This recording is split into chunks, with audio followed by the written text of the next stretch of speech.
enthusiasm today. Not at all.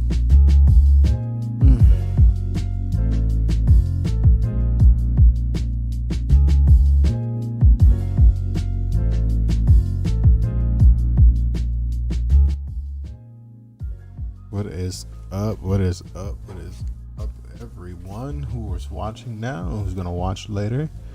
I am GXG. And welcome to round 2 of this fucking stream that I was trying to do yesterday.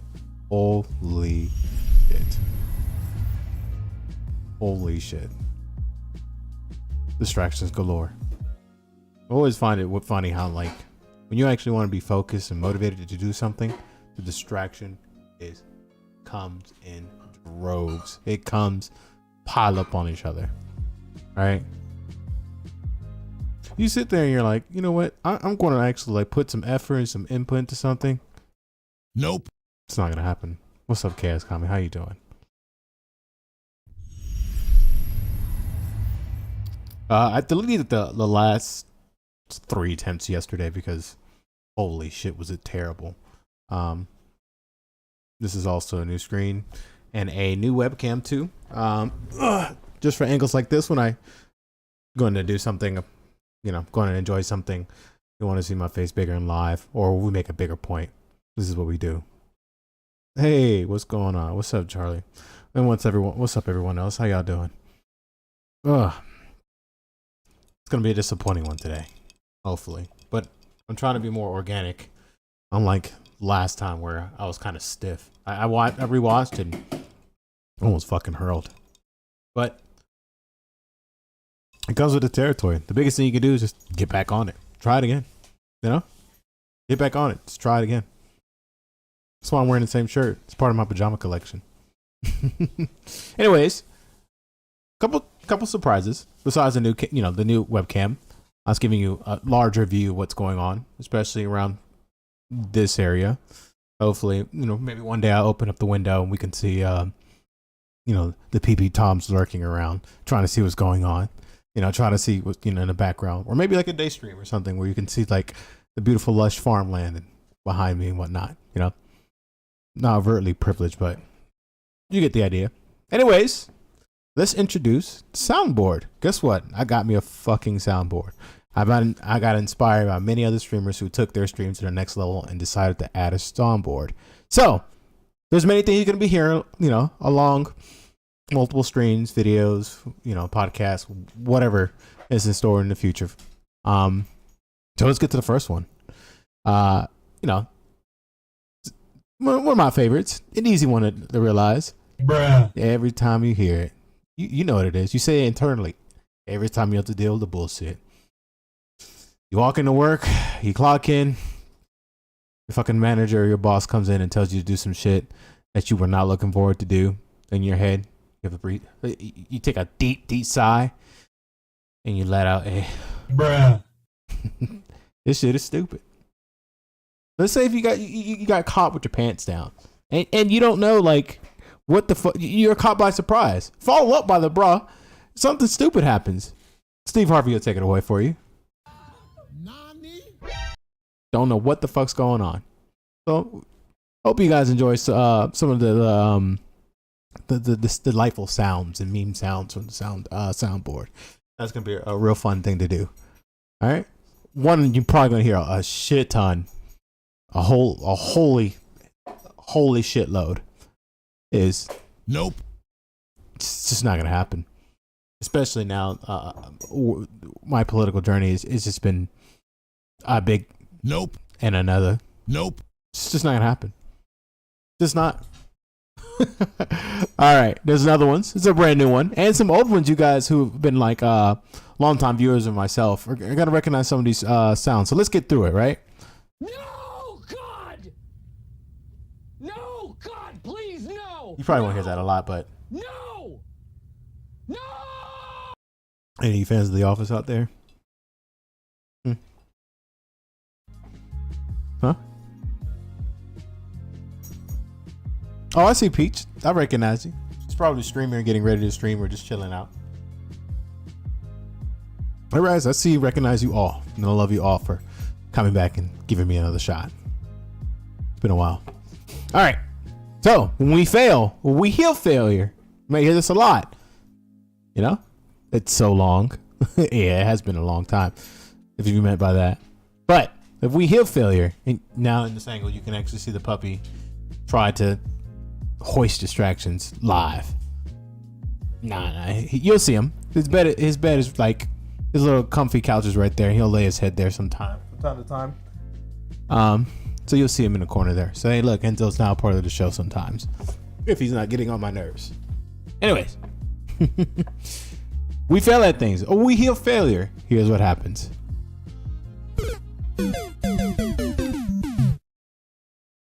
We get too emotional. We hear the emotional reactionaries on the right do things, and on the left, we're just gonna fucking slam on chancletas and be like, Emotional damage.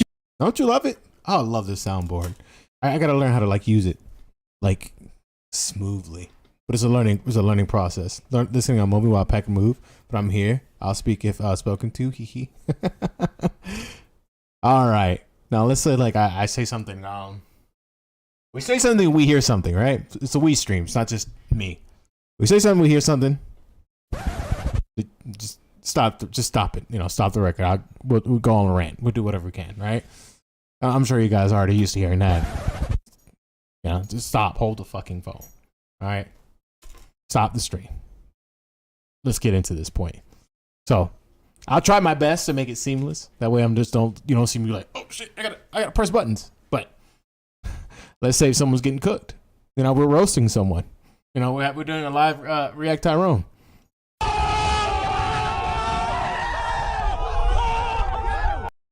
So, it's no longer connected to the trigger. I'm no longer affiliated on Twitch.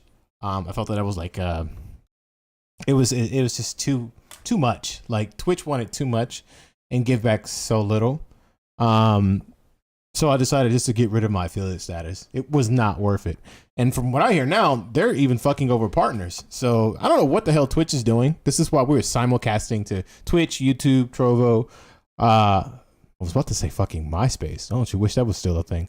Facebook, and I want to say Instagram, but you know, I mean, trust me, they was taking too much. They were just taking too much, way too much. Talk about like, I felt like I was getting more exploited streaming than I was actually punching into my 9 to 5.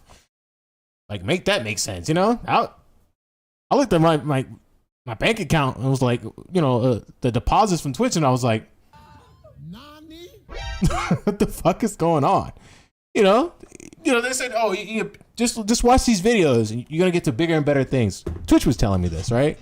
Because I was like, you know what? Let me research it. Let me see how I can like improve the way I do things here. And all it was lies. Oh, lies. That's all it was. Just straight up lies. You streaming on Gab? Hey, we can add Gab. You on Truth? Hey, look, whatever other streaming platforms, just send it to me. We can all stream from there simultaneously. Okay, so you might recognize these old but good ones. I went back at some of my old streams and like, you know, the old channel points things to see which videos were being played or which points were being redeemed more for these like especially videos that happen on the left. So one a few of y'all's favorite little sound clip. With the glass ceiling broken, all the oppressed groups shall prosper, especially the most oppressed group of all, gamers. I agree with DK's comment. I'm still working on that. There's a few sounds that like where I bit it off somewhere. Like there's a small sound. The sound bite itself is lower, so I have to increase the volume. So with the glass ceiling broken, there you all go. The oppressed group shall prosper, especially the most oppressed group of all, gamers. Anytime we talk about the glass ceiling, you gotta hear that shit. All right, now everyone's favorite one. I had to bring this back, and I think if I ever like, you know, say a sus comment, then I'll just play this. I am not gay. I have relationships with women and sex with men. And I got news for you. That means you're gay.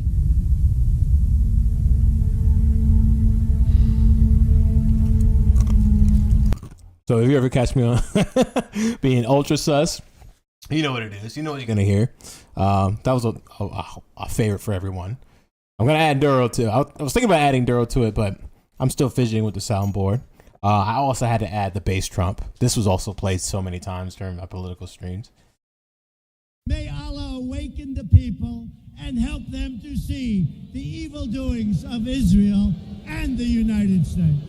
See, you guys like that? I love that one. Oh, it's so good. So good. Makes you want to vote for him, doesn't it? 2024 is coming up soon. Enjoy that. You can see his head, right? You see his head popping up? See, like, as soon as you guys get attention, he's like, I gotta steal it. I gotta steal it. I gotta steal it. Oh. Gone. Yeah. You know what's funny too, Cass Kami? I labeled it bass trump. I literally labeled it bass trump. Here, let me show you. Oh shit! If I can't make it bigger. But I just take my word for it. It's called bass trump. One last one.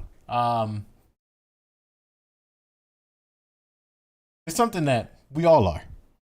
Something that you have to feel for yourself. And just realize, in all this cowardness, all this political turmoil, all this cultural turmoil, the constant struggle that we have to face every day, there's something that you have to realize about yourself. And this is one thing, especially for the newer people who are watching.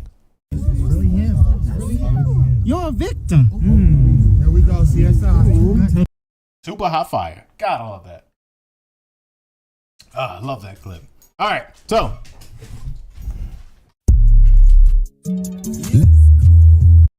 we're gonna get to so last time I tried to stream this, I tried to be more how do I say, more like pencil necked, like straightforward scripted type thing, but that's not how I do things. I'm more of an organic flow type of guy. I like to organically get into the subjects and stuff like that in my talking points or whatever, right? So I turn the NPC meter down, not up, turn it down.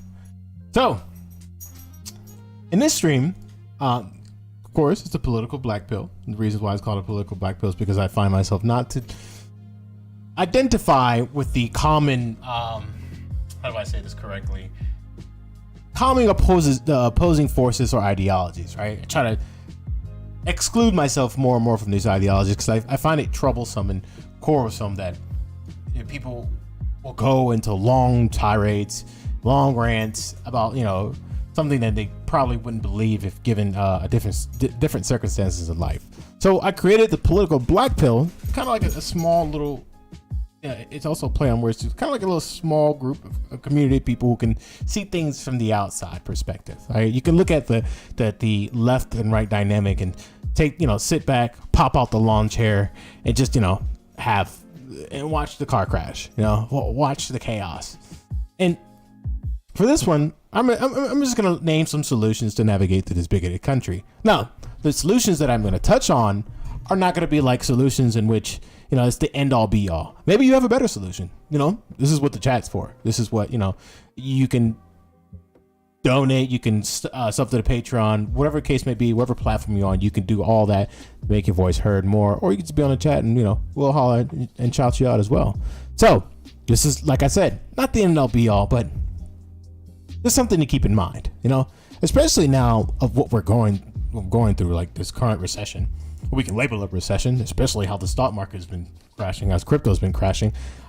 I bet you everyone else is feeling that. And it seems like an overcorrection of what happened during the pandemic. So there's something you have to really, really, really take in, especially now living in this country. Hey, what's up, man? Yeah, it's podcast style, but I'll talk to you guys once in a while. I'm just trying to get to some of these points because I took so many notes. I'm gonna show you guys, and there's also things that we can just react to and pop up to. I took so many. This is just the list of notes I took specifically for this stream. I don't know if we're gonna get through all of them, but we're gonna get through a giant list of them. So be prepared, sit back, relax. And let me take you on this ride. Let me take you on this journey. And like I said, these solutions are not the end all be all. But it's something to keep in mind. If you want to be part of the chat, if you're like on Trovo or YouTube, hop over to the Twitch and you can be a part of the chat that's being shown there. Twitch has a awesome onboard chat system that can be integrated to Streamlabs. So if that's just something you like to do, the type of way you like to troll, you like to throw jokes. We love jokes around here. Oh my god, we love fucking jokes. But hop on that Twitch chat and say hi to my buddies here. You see them?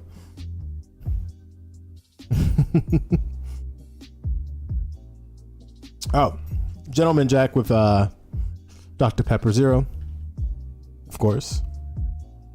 You might see me grab a cigar once in a while too, as well. I've been getting into cigars lately, and then I don't know. I'm finding myself being more gentlemanly, and also water, of course. Have to have water. We're hydro homies here, all you guys here, you should also have a bottle of water, a cup of water as well. Yep, it's also on YouTube as well. Look at this fool. Look at him. He can't help himself, can he? Can't help himself. If I give anyone else more attention than him, it's over. It's a wrap. He don't care. We can be 100,000 people deep. He will run towards me and be like, nope, I need it. I need the attention. Give me loving. Give me loving. I could sit here and play video games. It's like it's an instinct in him. It's an instinct on him. Sorry for this tangent. But it's like an instinct. Like I could be like deep in a video game, deep in Apex, deep in Dota, or whatever game I'm playing. He don't care. He's laying down right there chilling. I'm raging. He's chilling. As soon as I press go live, oh hell nah. He's talking to them people.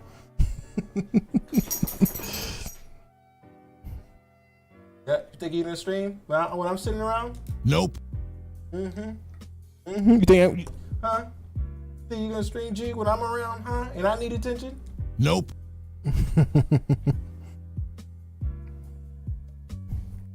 Hydrate? Yeah, you gotta hydrate so you don't hydrate. Anyways, enough of that. Enough of a little doggy break. So, where were we at? Reasons why I created this political black pill, and why it's not so much of like a nihilistic approach to things, but more of a sit back, relax, and enjoy the shit show type of thing. So if that's more of your style, more of your thing, then hopefully you can enjoy this show as well. Let's adjust the lighting here. I'm a little bit too bright. Let me adjust the lighting a little bit. Let's set the mood down a little bit. There we go. Perfect.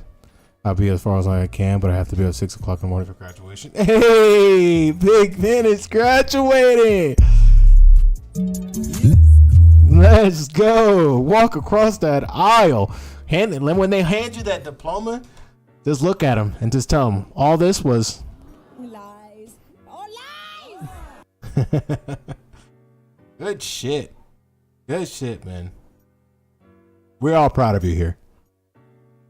Don't worry. If it gets to the point where it's too long, I know when I cut it off. Anyways, like I was saying, back to the topic. Let's stop. I know, right? But hey, look. The positive note is that your degree is not going to have blank until blank. It just says, hey, you graduated from such and such, your major, blah, blah, blah. I have mine too. It's collecting dust for me. Sipping Jack and smoking a cigar. We watch the world, and hell yeah, KS Comedy, that's how we do. So speaking of which, sipping Jack and smoking a cigar, we got to realize something about the United States. And some of the countries, most of the Western countries that you live in today, it's a finesse country. Most aspects of your life in the Western world, it's just one big old finesse. That's how things are structured. Let's talk about your job. Let's talk about your work. It's one big old exploitation finesse. Right? You sit there and you bust your ass. You work your ass off. You clock 9 to 5. 9 to 9. What the fuck is a 9 to 5 now? I don't even think most people 9 to 5 is just like a saying at this point. Most people work 9 to 9, 10 to 12-hour days because, you know, they have to work multiple jobs within one job itself. And you're just getting finessed. All that extra labor and value that you put in for your job, your boss is just ripping you off from it. You're getting finessed. Realize this. A lot of Americans are realizing this now too with a great resignation. Yes, it's called a great resignation because people are tired of their shit. People are leaving their 6-figure jobs because they don't want to do it no more. It's not worth it. Think about it. Something that we strive to do constantly, and it just, especially if you went through college. You know, you're saying like you're almost guaranteed a higher income salary. What did Hillary Clinton used to say? Those who graduated college will make $1 million more than those in high school. Well, at this point, we're not calculating the student debt, the student loan crisis that goes with that, the useless degrees that they peddle to us, and all the other things that basically sets you up for failure. It's a finesse. We know insurance is a finesse. Need I say more about insurance? Need I say like you pay monthly, month to month with nothing happening? So let's say car insurance. You pay month to month, nothing happening. Hundreds of dollars, tens of dollars. You know, that's what you can afford, just so you can drive around legally, and you feel as if you are protected. You have some sort of airbag when it comes financially to your vehicle. Get into an accident. Guess what? You have to cough up more money before they decide to cover only a certain percentage. And if that, they're gonna raise your rates again. They're gonna raise your rates again on top of what just happened. It's all a game. It's all a finesse, right? Maybe people say, oh, that's not how it works. I'm being vague on purpose because, you know, I have a list of topics to go through. We can go like those individual finesse later on down the line. Influencers. That's one gigantic finesse. Some people won't even look at me like, oh, this is just a game. This is just a finesse. He's just trying to straggle you for money. That's not the case. But let me tell you something that I have come to realize, noticing this is mostly with medium, bigger size influencers because they're making bank. But you could just see the finesse from what it is. A lot of people claim these identities, being socialist, even being capitalist, and still like, you can see it's just all a game to them. It's all petty nonsense. They're not taking anything of this seriously. It's just something they set up, make money, go away. You know, what do influencers do? Fart on camera, eat hot chip, and lie. That's what influencers do. Fart on camera, eat hot chip, and lie. It's a fucking failure. It's a failure. That's all it is. It's a fucking failure. Oh yeah, sell bathwater and all that stuff, but hey, guess what? We eat and gobble that shit up. And then you realize I can name a few, but I don't want to start any drama as of now. But when we get bigger, we can start drama and peddle up nonsense and just make up, straight up lies. Yeah. But for now, this is what we are. You're a victim. Here we go. We're all a victim of the finesse. You're all a victim of the finesse.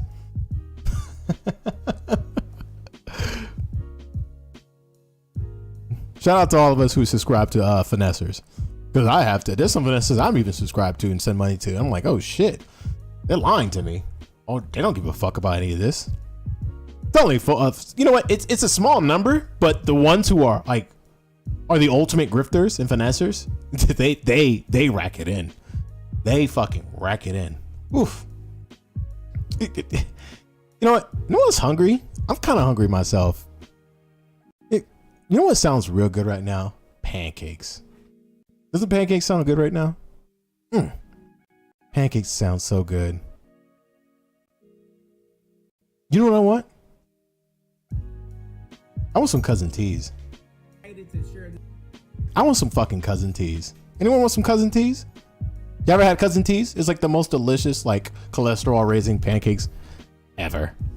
Oh yeah, good in the chat. Name the influencers that you believe are the main perpetrators of the finesse. Cause you might have just hit the nail on the head right there. I'm so hungry though. Let's see some pancakes. Let's get some cousin teas. Oh wait, that's there we go.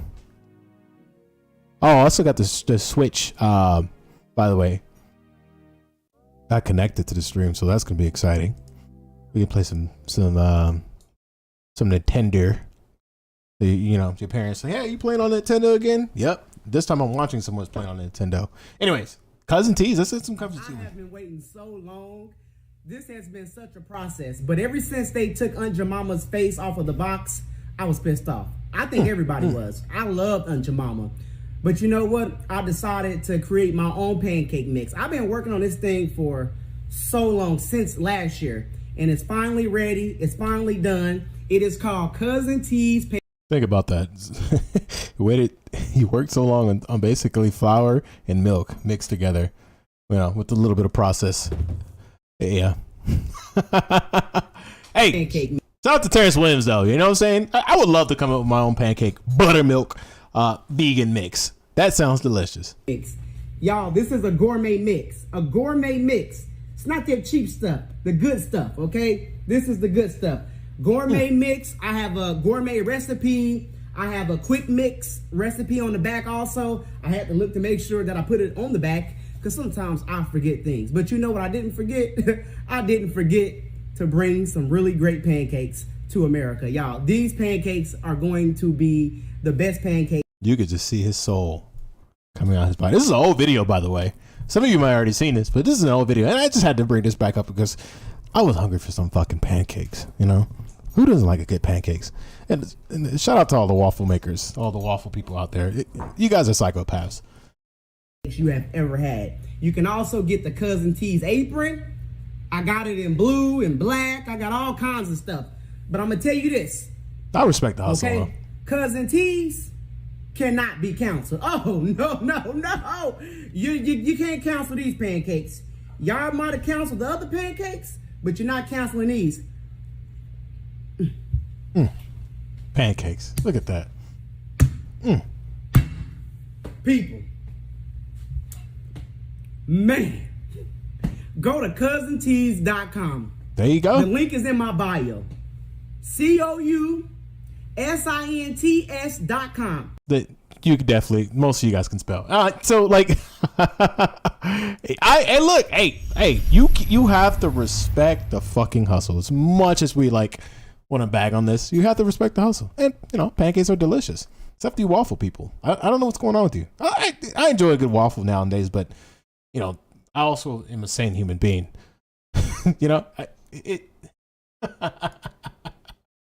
Oh man, what happened to Terrence Williams? I hope he's doing well. It was a huge thumper. Cold ass pancakes because it's 250 takes. Took 50 takes. Whatever. So let's continue forward.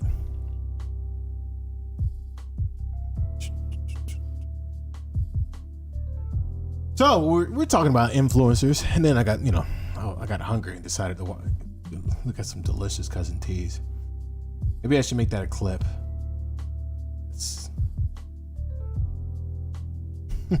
And they roast them in the comments for that. Damn, man, that must suck. Oof. I hope he's doing well. Maybe we'll see more of him in 2024 when Trump decides to run again. Anyways. Let's go back to the finesse and how you're getting finessed. Don't worry, we'll get to the solutions later. And shout out to the chat beta right there. Amazing. I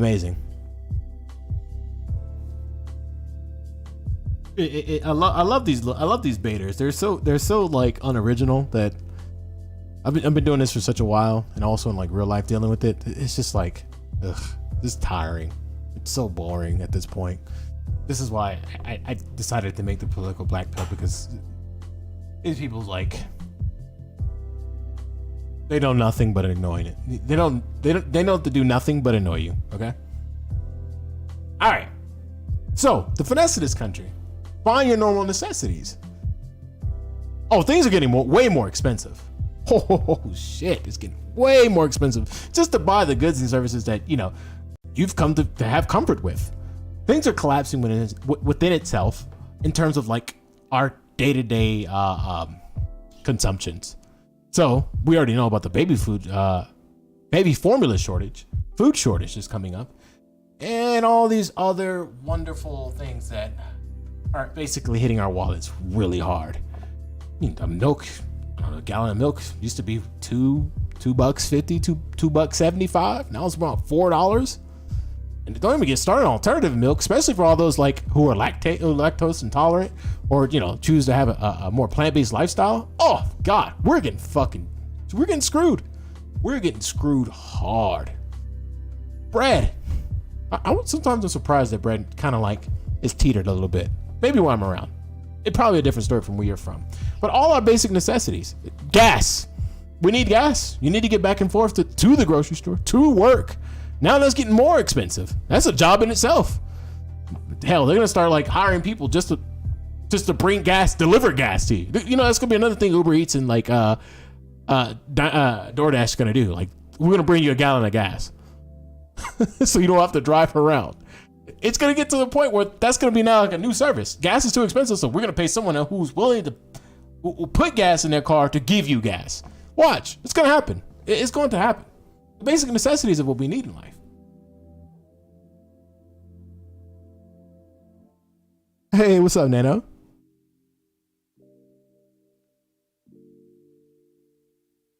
That's crazy. That's fucking crazy.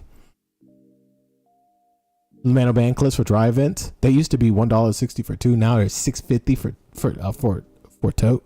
Oh, for two. Oh, towel. I'm like, what? Yeah, it's getting ridiculous. Like, really pay attention to the pricing of things. It seems like the fix is in, because any wealthy person out there, or any person who's doing relatively well right now, or well off, they're starting to feeling it. Even them. It's getting too expensive to live in this country, to the point that something needs to be done. I don't have the answer for that. That's something that you guys can probably come up with. You can form some sort of solidarity movement against this tyrannical economic force that's pushing us into a perpetual state of poverty in this country. Yo, just been lurking. Welcome to see some dumb shit. Don't mind me. What's up, Nano? Hey, shout out to Uncle Nano. All right. So, now, things are getting more expensive. And for those of you who are like kind of like trying to like basically please and pander all the libs out there and try to basically say that, oh, like it's not so bad. Things are so good right now. Maybe they're good for you. But you have to look around. You have to look around at the people around you and see their living conditions and how they're suffering. Not every condition is the same. But what we know, a common trend is a lot of things are getting worse, right? Just look up any like internet forum, any social circles. Hell, talk to your family. Talk to the people around you. The people you interact with at work. They'll tell you this shit is crazy. It's ridiculous, right?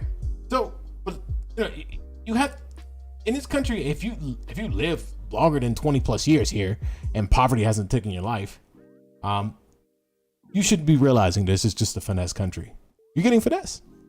I don't know how many times I'm going to say it. I'm going to say it enough for you guys to really internalize it. Because now, tomorrow, when you wake up, you'll be like, oh shit, he's right. I am getting finesse. What the fuck is going on here? And you can call it out for what it is. And I implore you to call it out. If you hear and see finesse, call that shit for what it is. Because the scammers out there, they're not ready for that. No, they're not ready for that. They're ready for you to just to fall for it, to be scammed. So, not too long ago, I made a short clip on YouTube saying the target on our backs is getting bigger and bigger, and this reigns true. Wherever you are, whatever race or identity in this country, if you're below a socioeconomic status, you're not part of the upper echelon of society. There's a target growing on your back, especially those of you who are not like bigoted or lost, have a sense of morality. They're coming for us. Who's they? Well, you can fill in that blank. There's multiple foes out there, and they're coming for you. Realize this. It's part of the finesse. You have enemies, Most of you don't know this, but you have a shit ton of enemies who would love to see your downfall. You know, you don't have to be a gigantic influencer. You just could be a normal American who doesn't like placating this fucking this cultural cesspool that's been developing for decades now. The target on your back is getting bigger, including me. Now, economic disaster. I've stated before, the recession is here. And it's getting worse. It's only going to get worse. It seems like we are constantly in a perpetual cycle of recession, depression, crashes, and crashes and burns. And then, you know, and it teeters off, sometimes being well off for people who've like made good calculative decisions. But it's getting like the window's getting shorter and shorter for this nonsense. Most of you guys who are very like economically savvy understand this. In order to fight inflation, the Fed has encouraged and hiring and expansion freeze across on industry. Yeah, Jerome Powell's. The funny thing is too, and that's a big point. Thanks, man. What's a real big point that I was trying to get to, especially with the economic disasters. It's not so much as that the government printing out money to bail out these larger than life companies, these too big to fail companies, these gigantic companies whose sole purpose is to basically be the parasitic behemoth that like siphons off your value and your tax dollars for not paying taxes into the system. And guess who they blame? You. You're always the one to blame. This is why I say, you know what? Fuck all this shit. I'm tired of playing this game of cat and mouse. Or I mean, this cat and mouse is just the only thing that came up to my head. But I'm tired of playing this game. Period. I'm so sick of it. You know what? Nope. I'm not playing it. I'm not playing anymore. I implore you not to play it anymore. It's one big old failure. That's all it is. The Fed is telling companies to freeze hiring because they believe that's causing the inflation. It wasn't their doing. It wasn't like, you know, something orchestrated to see if they can let's look at it here. A little short little article. Look at it here. Lord have buttons.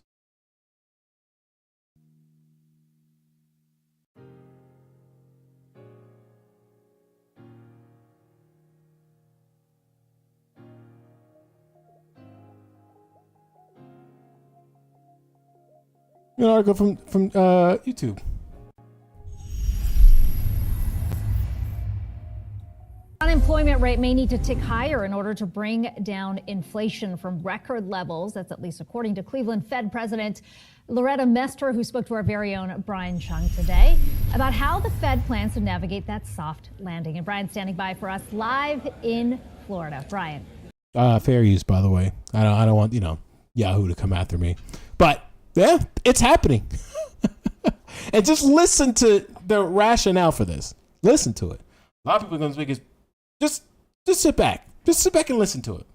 A lot of people are going to try to convince you that this makes sense, but just listen to their argument for 1 second. Hey, Kiko. Yeah, well, as you mentioned, I had the chance to sit down with Cleveland Fed President Loretta Mester on the sidelines of the Financial Markets Conference here in Amelia Island, Florida, where the really big discussion is about what the Fed is going to do next. We saw that 50 basis point move from the central bank last week. That's the largest move that we've seen in one meeting since May of 2000, over 20 years. The next natural question, what does the Fed do next? Here's what the Cleveland Fed President told us earlier this morning. Take a listen.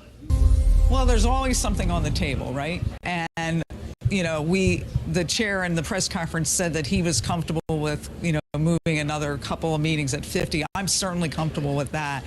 I think we're going to have to be very careful of evaluating whether we're actually seeing that inflation move down. So we'll do the next couple of meetings. If things stay the way they're looking now, I think 50 at the next two meetings makes perfect sense. We're going to have to then evaluate whether we either have to speed that up if we don't see inflation moving back down, or if we see demand coming down faster than we expect it to, we might be able to go a little slower. So you can hear the Cleveland Fed president there saying that she's comfortable with another 250 basis points moves in the next two meetings. That'll be in June. Did anyone caught that? They're playing. It's there's a. If you guys ever like watched an episode of South Park, like especially the what was it the martini mix or whatever, and I think Stan, I think it was Stan. It was either Stan or Kyle who were trying to take in the martini, and he went to the federal chair and did this to decide what's the value of that martini mix. They just cut the head of the chicken, and the chicken just runs off and just picks whatever number. It feels like that's kind of vaguely accurate of what's going on now. They don't know what the fuck's going on. They just find these random solutions that fit a sort of algorithm to see that they can teeter off the very problem that they created. That's the funny thing about it. We didn't create this problem. They did. To a larger point, someone pointed this at it on Twitter, and I think it was one of the best tweets that I've seen in a while. They printed $8 trillion, gave you 1,400, sent the rest to their friends, and left you with inflation. That's what they did. They did that to you. They did that to you. Me too. I'm a part of this. I'm just saying to you because you're watching, We've been finessed. We got finessed again and again. You just find yourself like, holy shit, they got me. They got me. I've been finessed. Inflation is at what? 8? They say at 8%? 8%.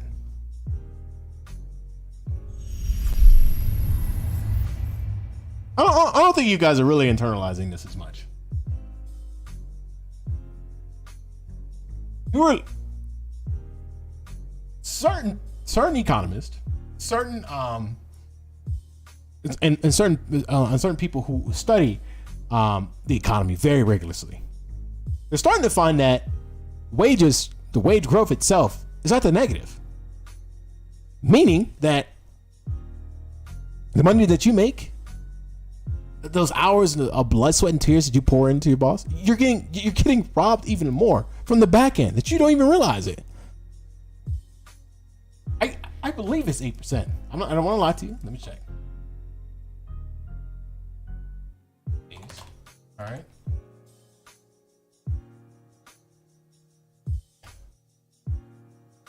Oh, look.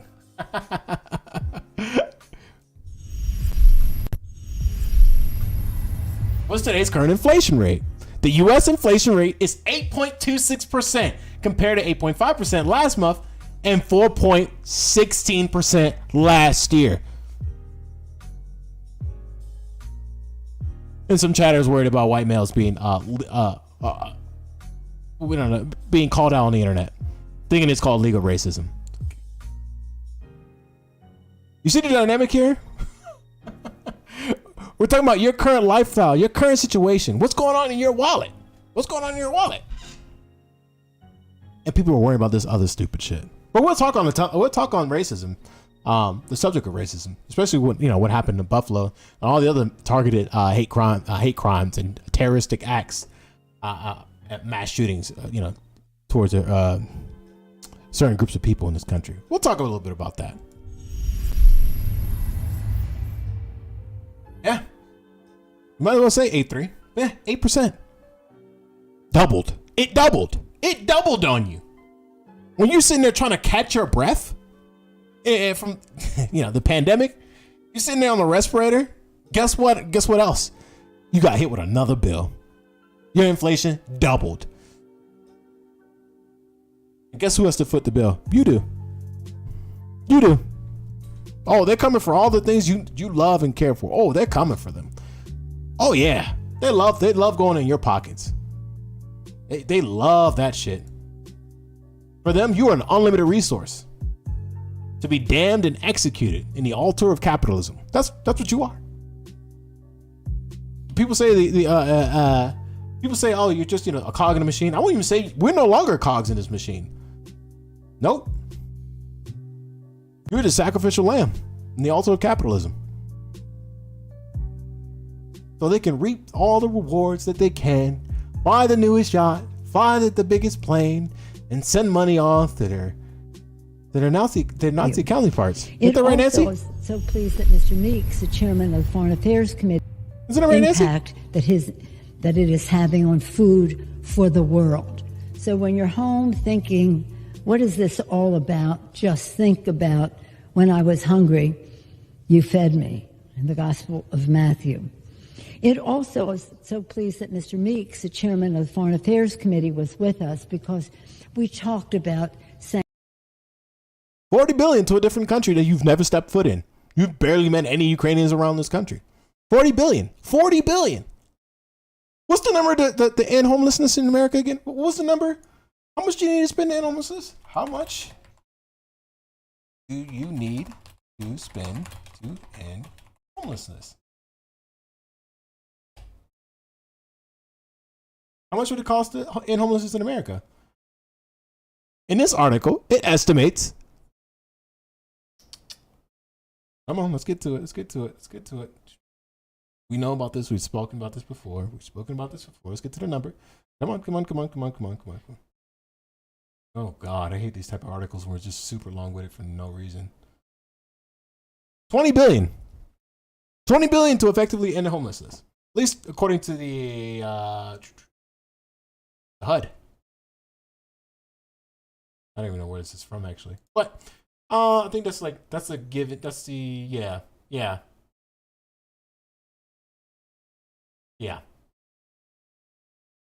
But $40 billion to Ukraine. The machine runs itself twice over. Of course. Oh yeah. We're the marks. We're the prime target. We're to be sacrificed and fed. So the greedy overlords can continue to live their life of comfort. Now, not all of them are bad. I know that I can say that wholeheartedly with my chest out. Not all of them are bad. But most of us are. You're a victim. There we go, CSI. You're a victim. You're a victim. Now, there's something you can call yourself a victim of. You were a victim of this.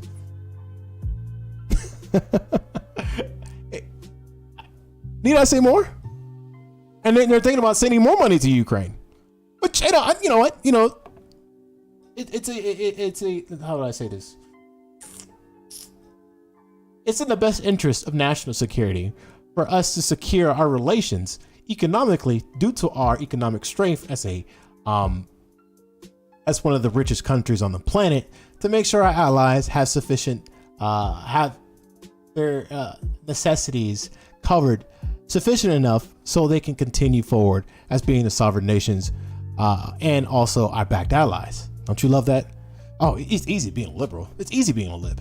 Harder being a leftist because you have to learn way more words than you're used to. You love how they spin that around? Your babies are starving. Our babies are starving.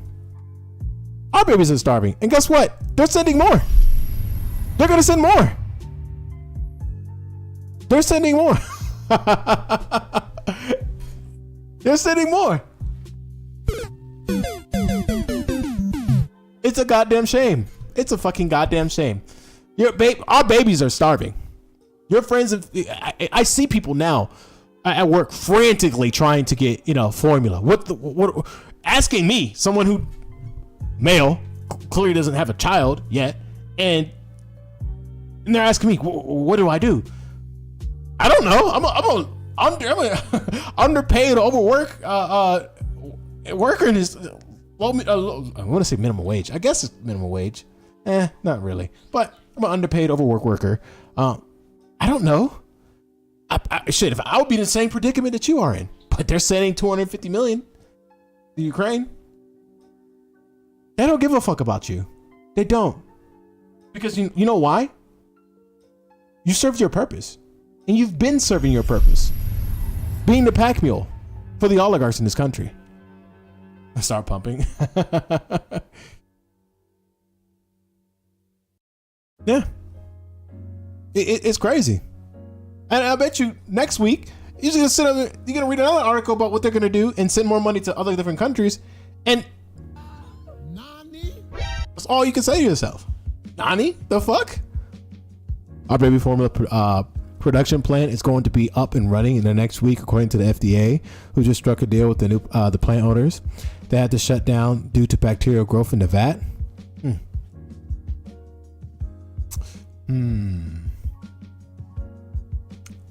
Didn't have a contingency plan, did we? Billions and billions of dollars. Couldn't find, couldn't really calculate this in, huh? There was no plan B. There was no other, just like how we did with the, it was the CPAP machine or something like that. The ventilators. How we could just basically use other factories to produce the same thing that we need to as an emergency measure. Nope. Profits are not to be made. There's no contingency plan. Give us more money. We'll figure it out with more money. Multi-billion-dollar business. No contingency plans. Nationalize the formula industry.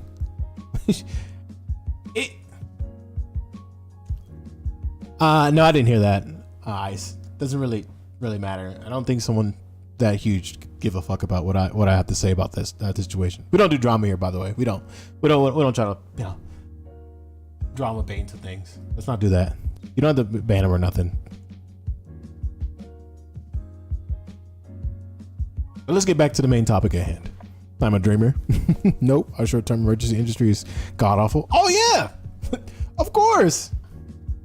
What was it that we were short supply of, and then we realized we don't make none of?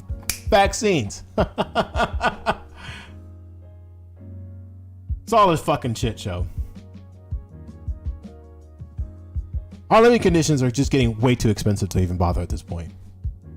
No wage growth. We've already talked about, I already hinted at and told you about the negative wage growth, which, in some formulas and some data points and some statistics point to that our wage growth is has been so stagnated for better part of decades of a century, actually, almost.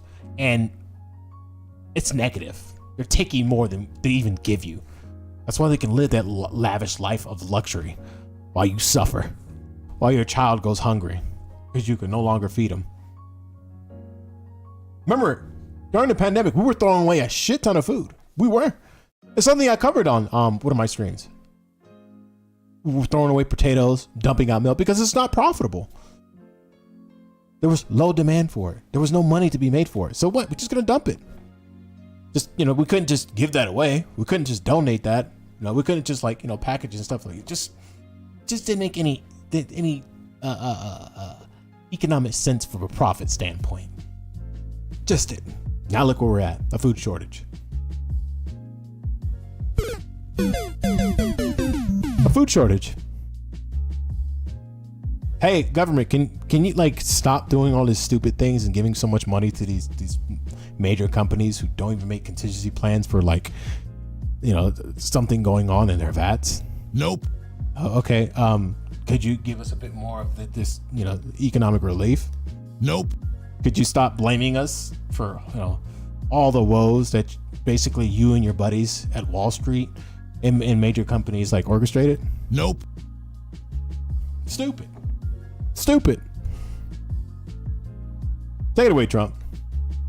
May Allah awaken the people and help them to see the evil doings of Israel and the United States. Remember infrastructure? What happened with that? What happened to infrastructure? Tell me. Did you get your infrastructure? How are the roads looking? Today. Just today. Driving to work. Boom. Boom. No, God! How I felt inside. No, God, please, no! No! No! No! Who can fit that bill? You can fit that bill? You can replace an axle in your car? You definitely can't afford a new one. You can't. You can't afford a new one. You go to the mechanic. Look, I slammed the pothole. Obviously the tire's busted. The rim is bent. He goes looking at it, and all of a sudden he looks at it and he's like, oh shit, okay, yeah, you got a busted tire. Your rims are bent. That's right. Oh shit, there's a crack in your axle. We have to replace that. Wait, a crack in my axle? Wait, how much that's gonna cost? It's gonna run you about $8,000. I don't have $8,000 to spend. I don't. Well, guess what? You're gonna be take out that credit card because you're gonna be spending more than that. They got you now. How's that infrastructure going? It ain't going good for me, so it's definitely not going good for you. Most of y'all, nope. I don't want to hear it. I don't care. Shit. Nope. It's not going well for us. Things are just crumbling around us, and we just sit there. Just take it. We know it's a finesse. We just take it. You just take it. Also, I'm tired of it. I'm fucking tired. I got tired of it. I got tired of reading the comment section. Yeah, get him. Yeah, get him. Get him, girl. Get him. Yo, yeah, get him, man. Yeah. These fucking idiots, these politicians. Yeah, get him. Bruh. It's not going to do anything. It's not going to do anything. Complete failure. We failed. This country is completely politically bankrupt, by the way. We touched on it a little bit with the influencer rant or whatever. Remember Bernie? Remember the hope that we had not too long ago? Well, a lot of us who leaned a little bit further left. But those who don't probably didn't really care for much or already saw the signs that it wasn't going to it's going to happen.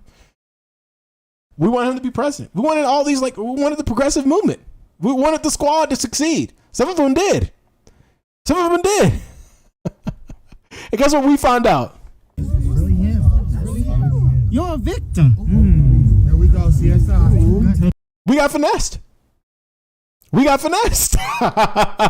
It didn't take too long for the poisoning of the system, the flow within the veins of people who are otherwise good, caring people who have a heavy heart. Now they're playing the game that all the politicians play, but also claim to be different while simultaneously doing the same things that we told them not to do. Think about that. You got played. You got finessed. I was in the same booth too. Emotional damage. That's what it is. We're emotionally damaged now. That's why we're taking the black pill. Fuck it. Join me. Don't sit there and think, we gonna go to that booth. Nope. You about to make a change in that voting booth. Nope. Just don't. You're not about to make no change. You're not. The hope of change is dead. It's gone. It's long gone now. Who we got in 2022? Tell me, name them. You guys got 2 seconds. Tell me who we got in 2022. Who we got? Who we got? Who we got? Come on. Name me a progressive candidate. That's not local. Let's stick national. Name me something that can light a fire under my ass. Who we got? Who's Fetterman? Don't know. Hope it changed out with Obama. It did. It surely did. Fetterman? Who? Let's look up Fetterman. Let's look him up. Give me the full name, please and thank you. John Fetterman. All right. Let's go. Let's look at John Fetterman.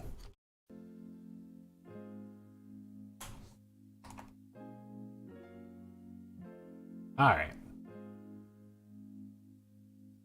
What we got here? You know what? Let's look at a video. Let's do this together. I'm not gonna do this on my own. I want you guys to join along. All right.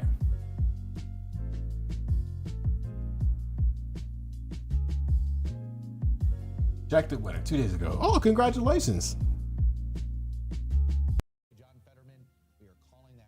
It is John Fetterman, Democratic nominee now for the U.S. Senate. I have to tell you, Kristen, again, I go back just 2 months ago, the idea that we would be able to call this before 9 p.m., Connor Lamb, in many ways. No. Let's go to Ballotpedia. Come on. I need to know. There we go. Let's see. Lieutenant Governor of Pennsylvania, he assumed office in January 15, 2019. Current term ends January 17, 2023. Fetterman, Democratic Party, is running for the election. Democratic Party.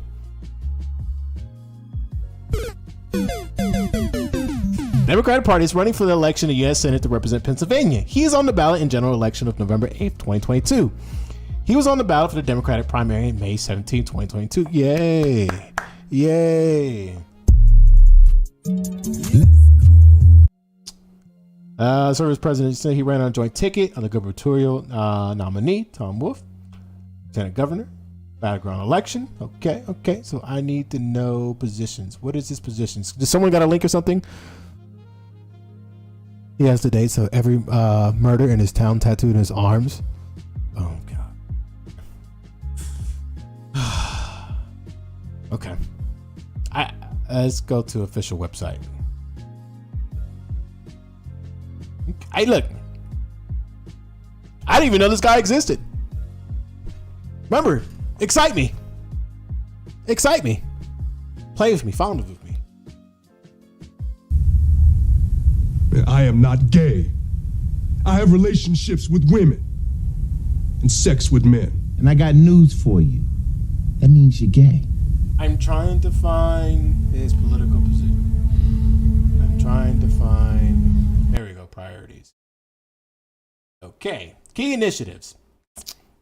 Governor Tom Wolf is the leader who consistently takes up the status quo to help middle-class families. He's acting on his plan to change Harrisburg and move Pennsylvania forward. Since taking office, Governor Wolf has been focused on one simple goal. Wait. So he's just lieutenant governor. Wait. Am I missing something here? Because it's telling me about Tom Wolf, the governor. Wait. Someone explain this to me.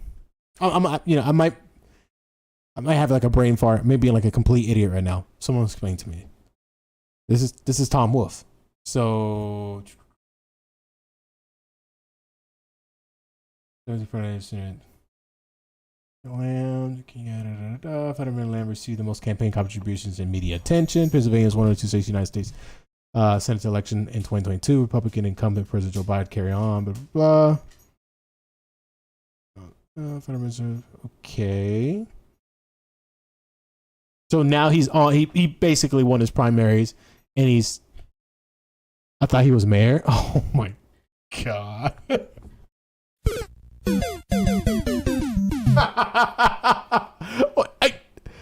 I asked someone who can light a fire in my ass, and just like get us excited, and I'm maybe not now, maybe later on down the year we can come back and look. I'm not gonna like throw this guy away. It's just not my character, not my style.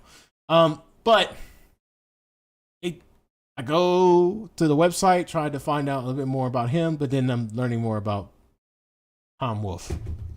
But we'll see. We'll see further down the line. You know, we'll give this guy a shot. He was made of Broderick. Okay, I'm not dumb. You're not. No. He was before lieutenant governor. Okay, all right. But it's not my style to just throw a person away like that. So we'll figure it out. When the time comes, we can get his positions. Hopefully light a fire in ass. So we can be proud of Pennsylvania. But hey, good job, Pennsylvania. Now what? Good job, he's in there now. Now what? What you gonna do? Nice. Good shit, Cass Common. This motherfucker tall. Holy shit. Okay, I know you guys want to see too. This guy's tall as hell. Shout out to all my tall people. Shout out to all the giraffes here, okay? Your dad may be mixed with a giraffe. Alright. Fetterman versus McConnell fight for control of the Senate. That's not the currently. He's hospitalized with serious heart problems, making him buried. It doesn't help with his issues. Okay.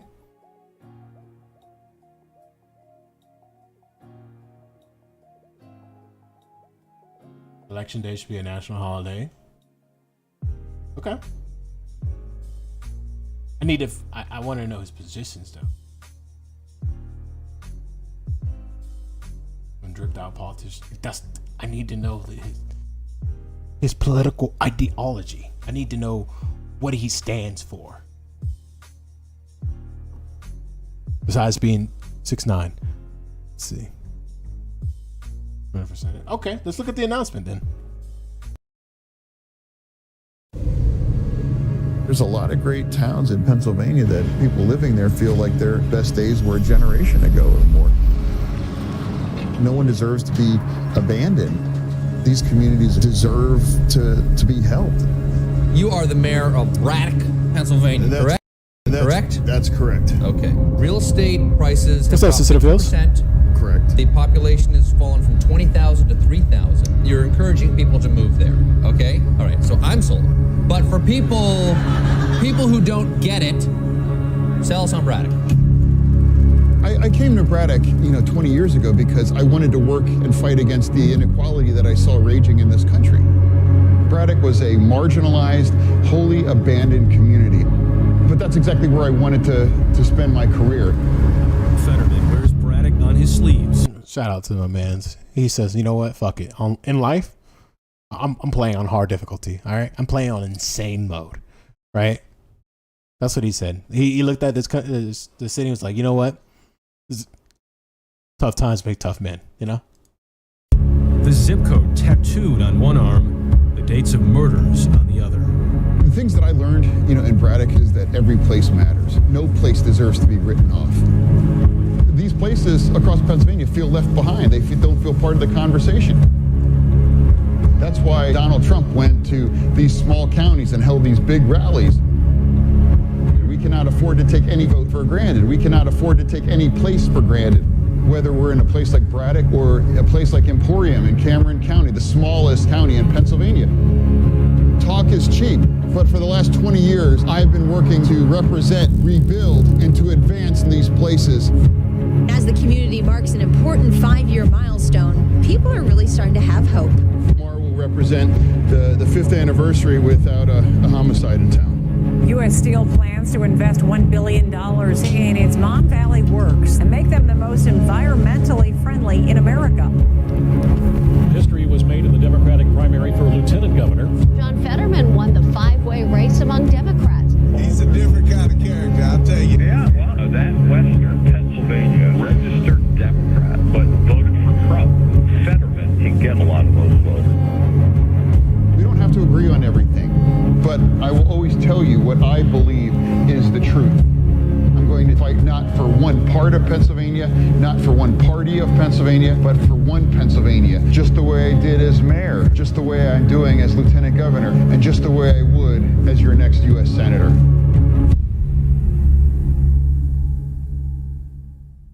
All right. Shout out to Fetterman. Shout out to Fetterman. Okay. Shout out to Fetterman. If that lights a fire in your ass, go ahead and vote. Go ahead and vote in a larger blue state. Go do that. I hope he wins. Yeah.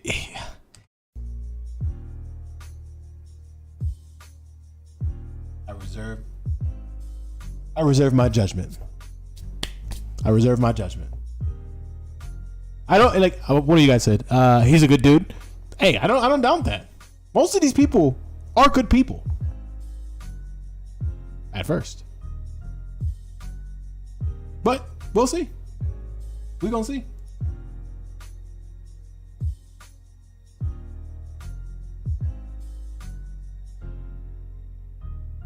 I live in the hell state of Missouri though. Ooh.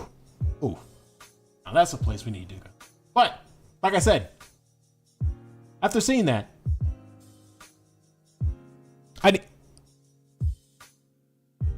need to know his positions, his political positions, before I it's a gun hole thing. Before you show up to the ballot box and be like, we'll see. November is gonna be a telling year. Either you're gonna hear too much or not enough. I'm being vague on purpose. Anyways, back to the topics at hand. He's pro weed and pro universal health care.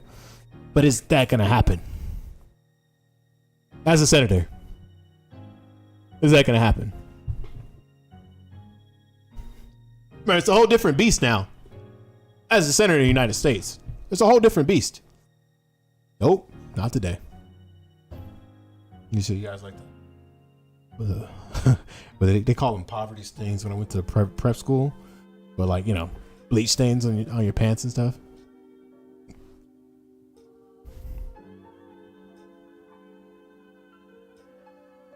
I'm from NC. Of the elections relay kind of today was pretty exciting. Hey, good. Hey, you know what? Do your work. Do all the political activism that you can. Learn the system. Oh no, you never go back. I sit back and watching the car crash. Well, here's one thing I'm not gonna do. I'm not gonna act like I'm better than those who are actually going out there. Like my friend here said, Tomic, and you know, and get involved with the political process. I'm gonna act like I'm better than you. I'm like, hey, cool beans, good shit. Keep it up. You know, let's hope these small victories equals one gigantic win. I doubt it, but hey, we need something to be entertained by, right? Oh, I need to go back to the beginning to explain all that. Anyways, where are we at? Asking for blah blah blah. Look at my notes here. Ignore the small little intermission. Small little intermission. Personally, why I swallowed the political black pill? Because I was a big hope and change guy. I really thought to myself, if there was going to be a brighter future that's going to be paved with the blood, sweat, and tears of me and my friends and family who are actually politically involved. But then I realized our parents and grandparents killed that a long time ago. It's a century-long plan, wrapping itself up. So you can do it. I'm chilling. I'm not gonna be nihilistic. Like I said, if you have someone that you're gun-ho about, you want to get active, you want to get involved, you're a better person than I am. I'm gonna give you that caveat. But my message here is sit back and enjoy the show. Too many of the rights and privileges that we got comfortable with and accustomed to are now being swept under us, taken back. Not for reasons that you believe that how do I say this correctly without being banned? Not for the reasons you're probably thinking, but more to lay the foundation of an old interpretation of what the United States should be, right? We have we're trying to develop, this is my speculation, trying to develop a kind of caste system in this country. And basically grow the pool of the have-nots, so that, this disgusting system basically continues to crawl forward, because it seems like we're reaching the apex, the peak of all the things we can enjoy. And it's sad to say during our lifetime that we're gonna deal with the biggest shit show of the century, right? Because don't forget this: your grandparents thought the world was gonna end not too long ago. It may have had. Who knows?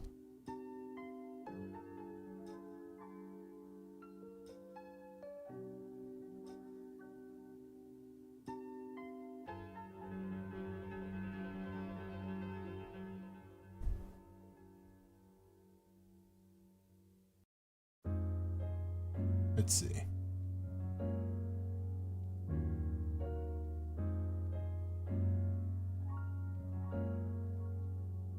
I wish I could play some George Carlin without getting copyrighted, because I'm on YouTube too, so I have to be a little bit tethered when it comes to like certain links. But I digress. Yeah, sort of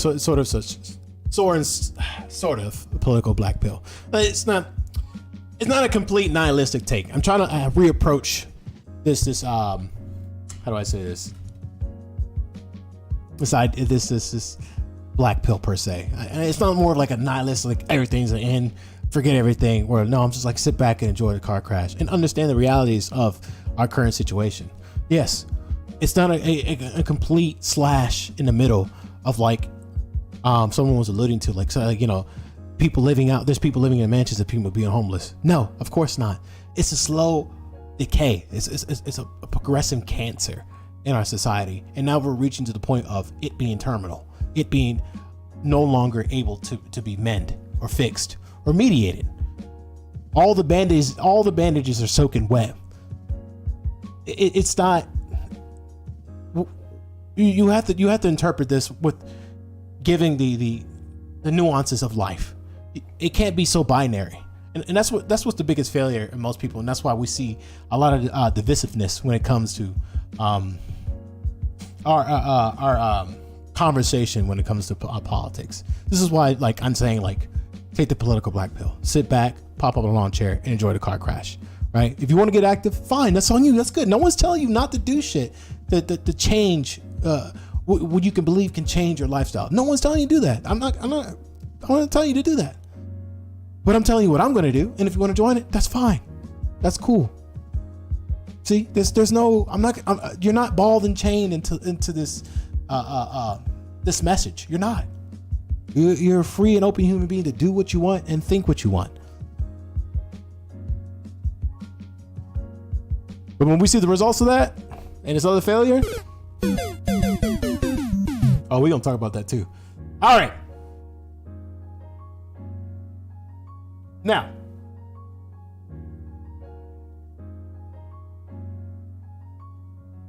remember, there was a lot of things. Like, there's this YouTube channel that I subscribed to. I recently subscribed to. It's an archive of a lot of the different conversations that were had back in the day, and it's in parallel to what we're basically bickering about today. All the things that they warned us about, all the woes, all the negative aspects of our society, they've clearly warned us about not too long ago. It's called the Film Archives. I employ many of you that subscribe to this channel because it's pretty fucking good. It's really good. It's a good thing to listen to. Maybe I might listen to some streams and whatnot. There's a lot of things here that I was like, holy shit, this is what we're talking about now.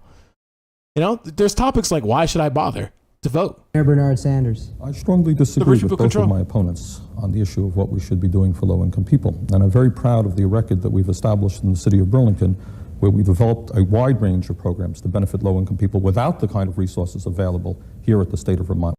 You've probably already seen that. There's many, many, many subjects. You're like, oh shit, they've already spoken about this. 30 secrets. Why corruption persists in American politics despite scandals. How misleading languages ruin our lives. The mysterious death of JFK. Authorities raided house, held him at gunpoint.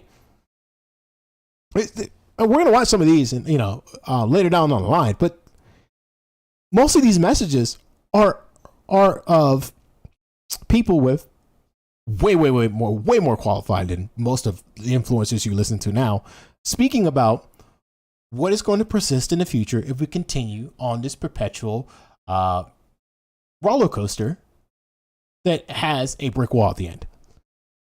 You know, how long would slavery have lasted had it not been for the Civil War? It's many topics. I implore you to subscribe and watch this shit because it's pretty fucking good. And it's going to open your eyes like, oh my God, we've been warned so many times, but we didn't listen. We didn't listen. And now look where we're at now, bickering about some small shit. Idiots worrying about the most minute crap. You know, beautiful Bernie. Oh, yeah. Mayor Bernard Sanders. I strongly disagree. Where you at? There we go. Let's see. Isn't that crazy? I don't sub the things and finally get if needed. Do what you want. All right. Like I said, hey. Every time I show any other creators, content creators, uploaders and whatnot, I always employ, if you like what they're doing, even if I don't agree with the message, or even if we all don't agree with the message, go ahead and sub. Give them the love, because I don't want to be the person who tries to feed off too much of the content from others and not give them their flowers. Everyone deserves their flowers, especially how hard they work to bring you guys entertainment. All right. But you shouldn't be pushed to do so. But you should know that's an option. All right. Technology. Remember, technology was supposed to make our lives easier, right? That was the truth that was, basically sold to you. It seems like right now, from my perspective, my speculation, and you're free to have a different opinion, that right now technology numbs us to what's been going on in front of us, right? As your house is on fire, you're just scrolling through your phone, right? It seems like nowadays we've missed the mark of technology and the new advances new technological advances to make our life more comfortable, right? That way we don't basically subjugate ourselves on the day-to-day task of spending most of our days doing meaningless tasks. Your job, i.e. your job, some of you guys' job. David Graeber already spoke about it in his bullshit job books. I listen to the TEDx talk, listen to his interviews, read his books. You guys know it's true. Especially, just like I was mentioning before, the architects of our society and the people who basically did an analysis of what's going on in our American culture. And I'm trying to use the right words and not repeat myself. But their analysis, basically the architects of our society and the way we're living right now in this capitalistic system, it was supposed to make our lives a bit simpler and easier so we can enjoy the world around us and venture off to other other aspects and basically reach a new stage of evolution for our species. But that crashed and burned not too long ago because someone needs to make a quick buck. So that's my speculation right now in technology. We can go further into that. Like I said, I'm not gonna hinder too much on one topic because I know some of you guys and myself have to go to sleep. All right. The online fighting of those who is most progressive, who is most leftist, doesn't serve nothing to you but a headache. This is why I say take the political black pill. Shed away from it. It serves you no good. Go ahead and keep listening to the groups who want to perpetually keep you poor and disenfranchised just so they can pat yourself in the back and clock into the $70,000 job busting unions. When I wrote this note so I could read out verbatim, basically the finesse that influences peddle on you, right? A lot of people want to keep you in this perpetual state in which you become disenfranchised. You find yourself being perpetually poor. Now, I'm not saying go out there and exploit others to wreck their lifestyle so you can so you can be comfortable. No, but there are certain people out there whose sole mission in life is to see you fail because that lights the fire under their ass.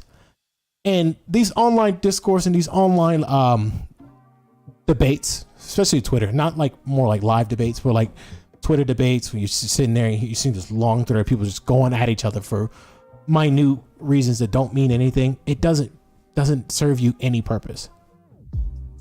Ignore it. This is me telling you, ignore it.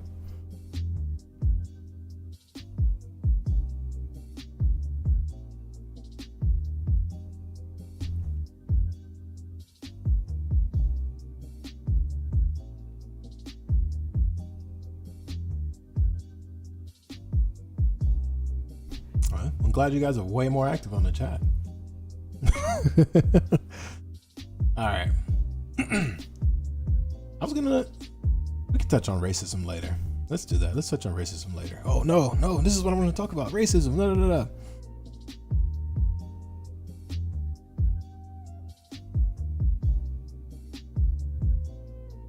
Let's see in these notes and see what we can talk about. You know what? Let's see what you guys are talking about. I mean, they can ban greedy billionaires, so there's that.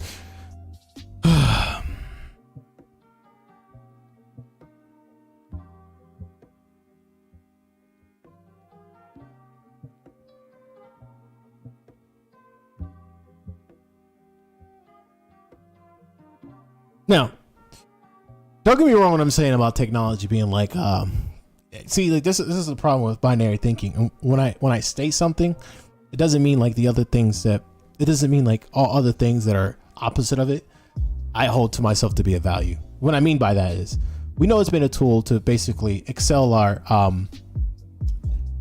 species, right, to a given point.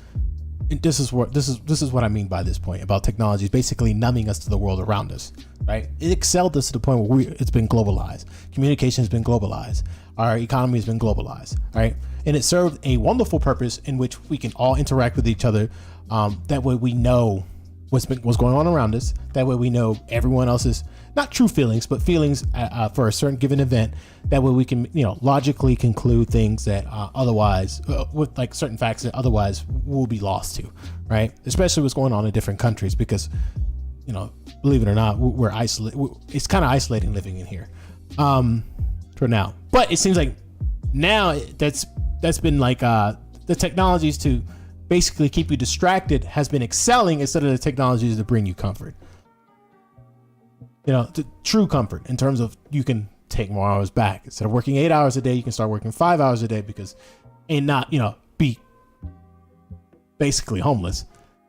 You get what I'm saying? It's numbing you to a lot of things, not a lot of harsh realities that's going on in front of you.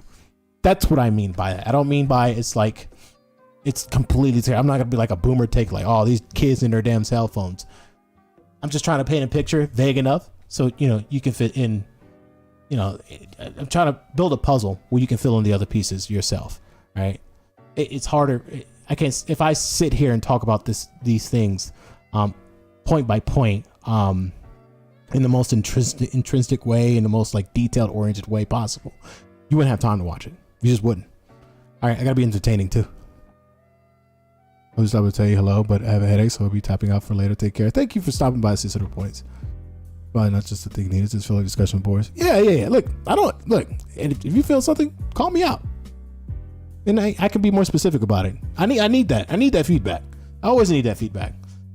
If you feel like I'm not touching on a certain point, call me out on it, and I take criticism.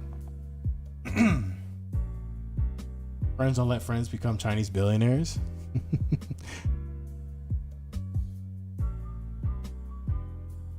What you got us? I need to bring up Chatterino real quick.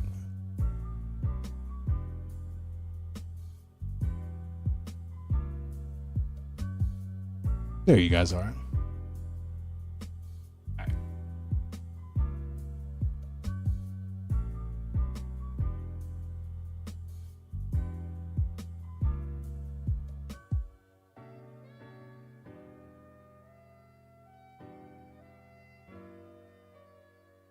So I'm just take some points from here that I can see that pop out. China Daily reported Friday that unnatural deaths have taken the lives of 72 mainland billionaires over the past 8 years. Do the math.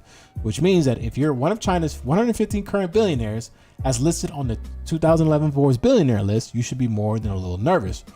Morality rates notwithstanding, what's more disturbing is how these mega wealthy souls met their demise. According to China Daily, 15 were murdered, 17 committed deletion, 7 deleted from accidents, and 19 deleted from illness. I have to say deleted instead of died, because later on, if we are monetized on YouTube, it's not gonna hurt me too much. Oh yes, and 14 were executed. Whatever. I don't know about you, but I find it somewhat improbable that among such a small population there could be so many deletions, accidents, and death by disease. The average age of those who died from illness was only 48. We're only speculating, but the homicide toll could really much be higher. Who knows? We don't know. It seems suspicious. And of course they're going to care. It's billionaires, disappearing out the blue. But we don't know. Not calling out a problem would be liberalism.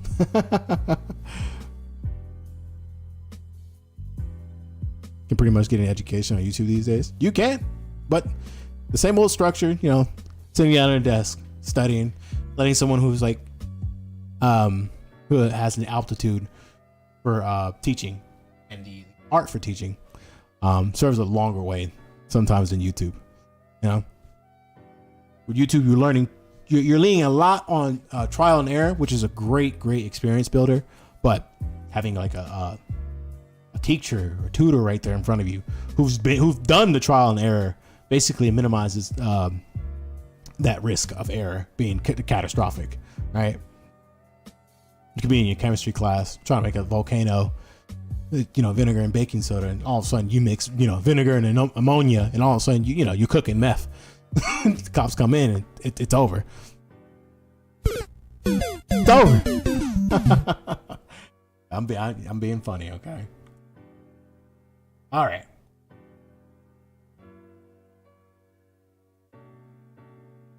Now let's talk about potential solutions to this bigoted country. Potential solutions that you might have heard of. Might sound a little bit doomsday or preppy-ish, but they're solutions just in case shit hit the fan. Okay? One solution that I've written down, and this is after like all my racism notes. We can get to that in a different stream because I now that I look at it, we probably can talk about a bit more in depth about that stuff, and I'm gonna be more detail oriented before the ghouls come out and decide to start baiting, like comment baiting some shit that is gonna derail the whole conversation, right? Because remember, this is a whole show that I'm structured around to speak to you guys, so you guys can have something to talk about, right? And then afterwards we can shoot the shit and talk about whatever. Anyway, I'm in the politics category, not the just chatting. That's what I'm trying to get this through. All right. And don't worry, there's a section for white people too, and poor white people too. Those who are down and cool. I have a section for you in my racism notes as well. Yeah, you guys are not as bad as what they paint you to be. Yeah, I said it, and I'm saying it live. Not as bad as what they paint you to be. We know you're out there because you march with us. You fight with us. So don't think I'm just gonna be some sort of person who's just gonna completely throw you under the bus just because of your skin color. That would be racism. Anyways, now let's talk about the solutions. Potential solutions to the catastrophic end and demise to your livelihood. All right. So there's one solution that I painted out that first needs to be addressed. I know a lot of people are going to be probably taken back when I say this, but the first thing you do, you need to take control of your health, right? I don't care what your socioeconomic status is. You need to control what's going on in your body and how to treat it. You need to respect your body, right? I'm not asking you to be Giga Chad. I'm not asking you to be the next IG fitness influencer. No, I'm telling you, when the time comes and you're being chased on foot, you better be able to take off the next 5 miles without being too short of breath. All right, it just needs to happen. You need to take care of your health as best as you can. All right, I'm not asking you to be a triathlete. I'm not asking you to be a fitness model. I'm not asking you to be a power lifter. But I'm saying you need to take control of your health and all the little intricacies that comes with whatever you ingest in your body and how you treat it. You just have to. As I'm sipping alcohol, but still, of course, we all have our vices. Cool. Moderate your vices. You also need to learn how to grow your own food. It goes without saying. Most of you guys who lean further left, socialist, communist, or whatever it may be, you guys probably already know this, but I need to say it again for the people in the back who don't identify with that, but understand the struggle. We're already on the food shortage. We're about to be. The president himself, Brandon, said it. All right, Biden said it himself. We're going to the food shortage. We're starting to see basically the baby formula is basically the canary in the coal mine. All right. It's the sneezing before the cold. It's gonna happen. You gotta learn how to grow your own food. It's here. The things I recommend to grow in your garden, small garden, home garden, whatever you can, make a garden, do something to grow your own food. Learn how to do this so when the time comes, you will be prepared. All right. Legumes, wheat, and some veggies. All right. Just learn how to grow those. All right. Some potatoes, some tomatoes, and have some yeast culture or whatnot if you need to make some bread or whatnot, the case may be. And also how to desanitize and basically filter water. I'm not going to use too much of the scientific terms, but yeah, filter water. And if you're a meat eater, right? I'm a vegan, but if you're a meat eater, you better learn how to kill and skin and cook your meat properly. All right. I may not agree with that lifestyle, But if shit hits the fan, I am looking the other way because we're all it's a game of survival out here. You have to do what you got to do, right? You have to have these survival skills. You have to at this point. There's no more excuses. We're getting to the end game. There's no more excuses now. Okay? You have to take control of your health. You have to learn how to grow your own food and kill you and cook your own animal. If that's what you have to do to survive.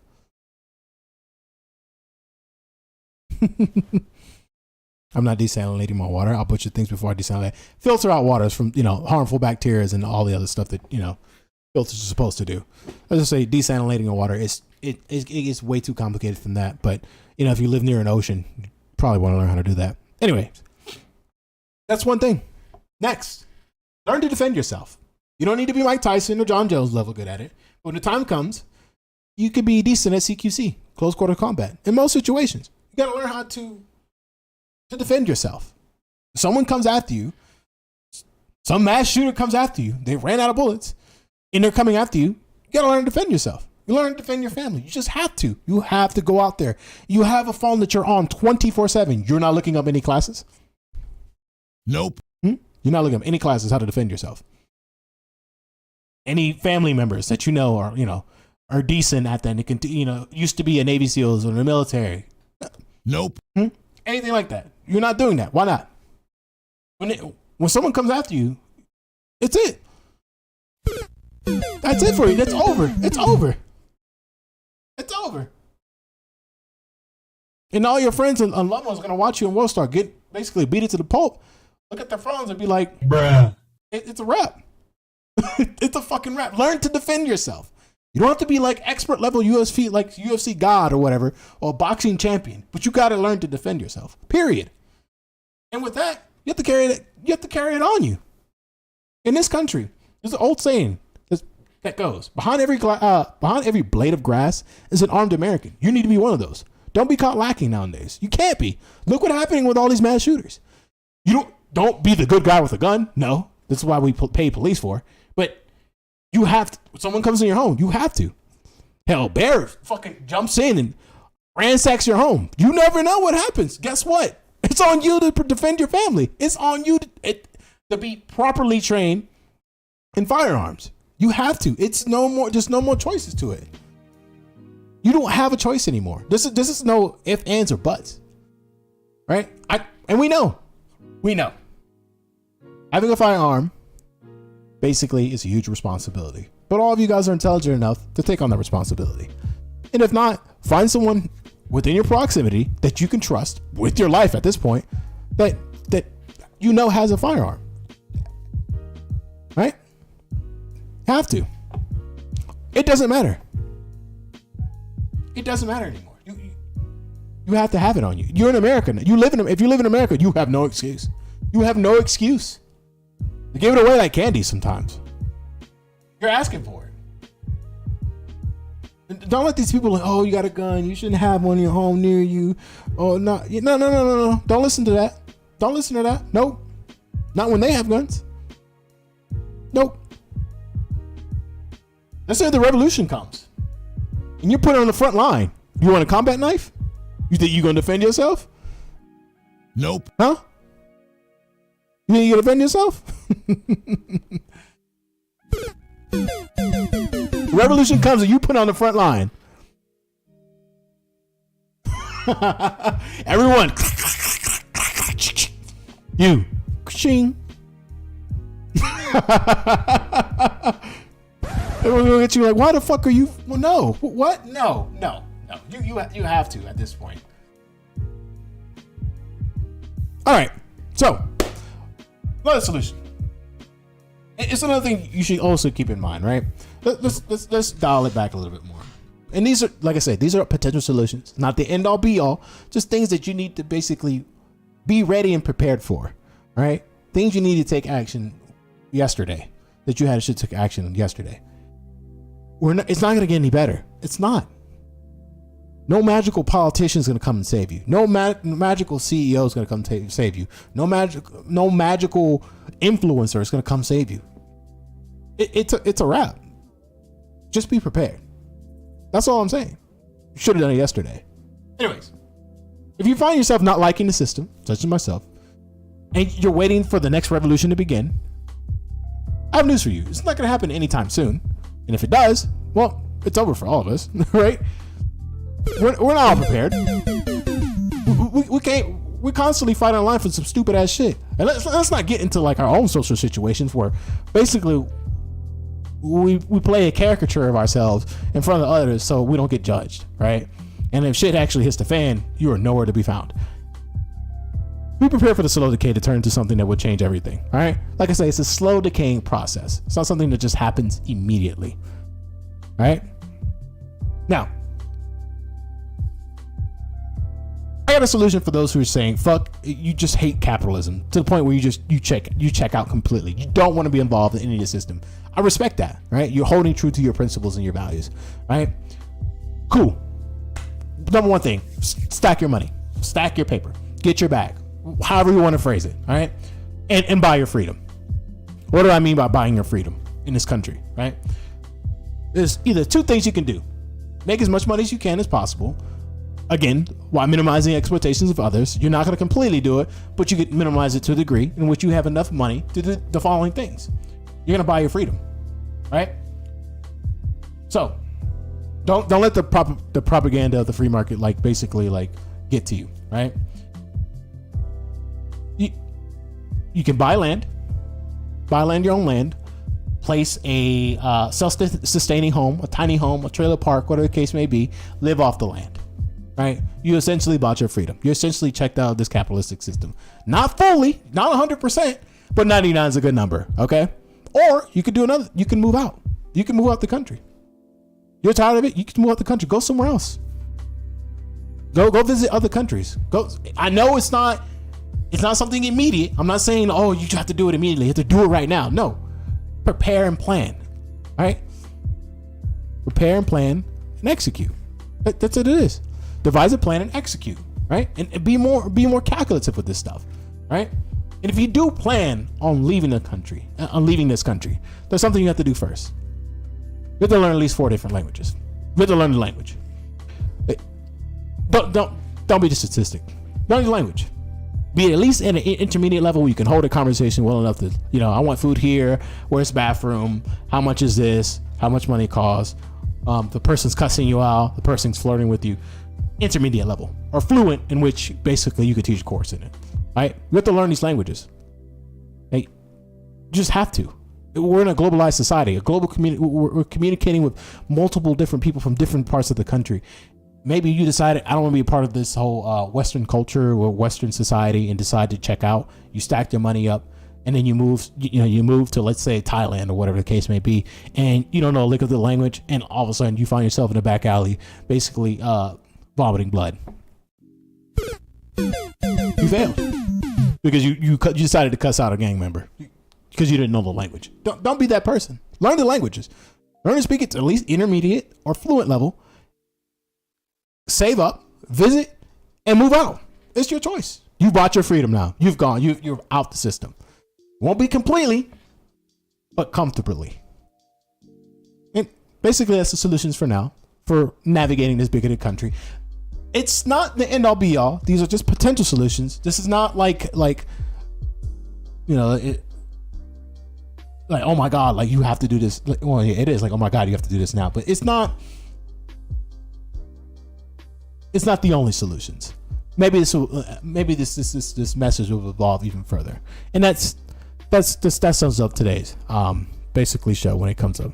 What's the best way to learn languages? Do you know multiple languages? I do. I know English, of course. I know Spanish, and I'm learning German, and I'm learning Japanese. That's what I'm doing. I'm taking these steps, and I do plan on visiting these countries. Like, those are capitalistic countries. What if I don't want to live in America no more? What if I actually decide, you know what, fuck all this, I'm gone. Now I'm just an immigrant in a different society. Or I could just move to a smaller country that native language is Japanese or German. Or if I decide to visit somewhere else, like, hey, look, I like this small country. What's the native tongue? What's the native language? I'll learn that to live there. It's imperative now. We have no excuses. We're failing now. Guten Morgen. Guten Morgen. All right, and that's a part of that show. So let's just talk.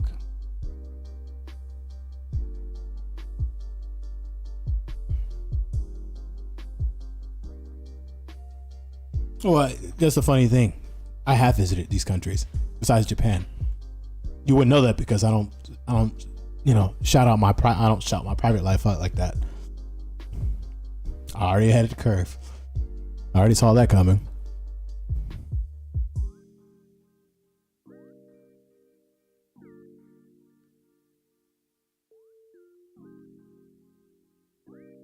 I watched the Pablo Escobar thing on Netflix and learned some Spanish.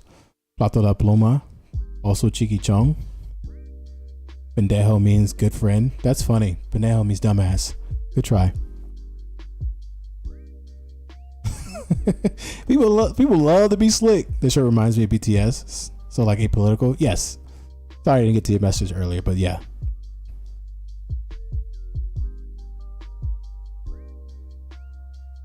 I meant dickweed. If you want it to mean dickweed, it means dickweed. Maybe.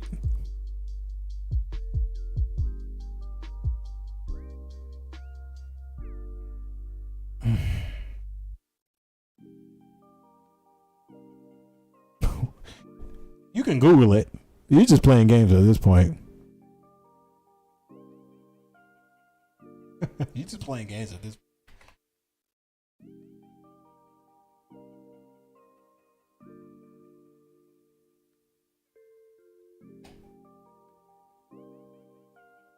Dumbass. It means dumbass. It 100% means dumbass. Super person.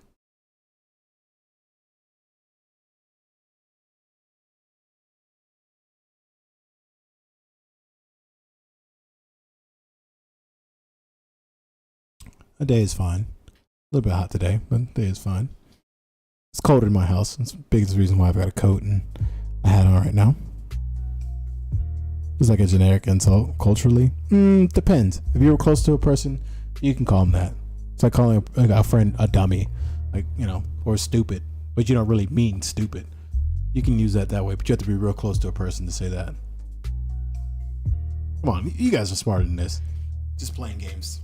We learned English and French at school. It was a good start. Later, I improved my English by watching movies in English and using English online. Hey, yeah, there you go. What is the biggest lie in America? Biggest lie in America. I would say the American dream. What's your ethnicities? I don't know why that matters. I really don't. You know what? Guess what it is, and that's what it is. It really doesn't matter at this point.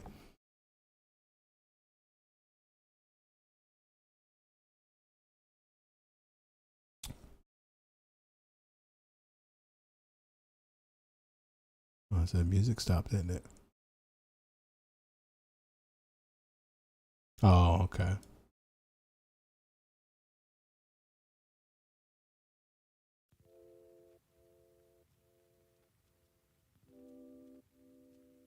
Let's see if actually no copyright.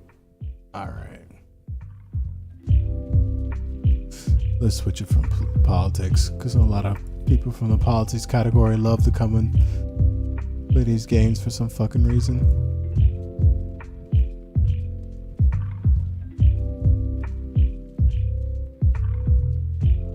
You know what I feel like playing? If I didn't have to work tomorrow, I feel like playing Dark Souls. Let's see. Trovo, Chit Chat.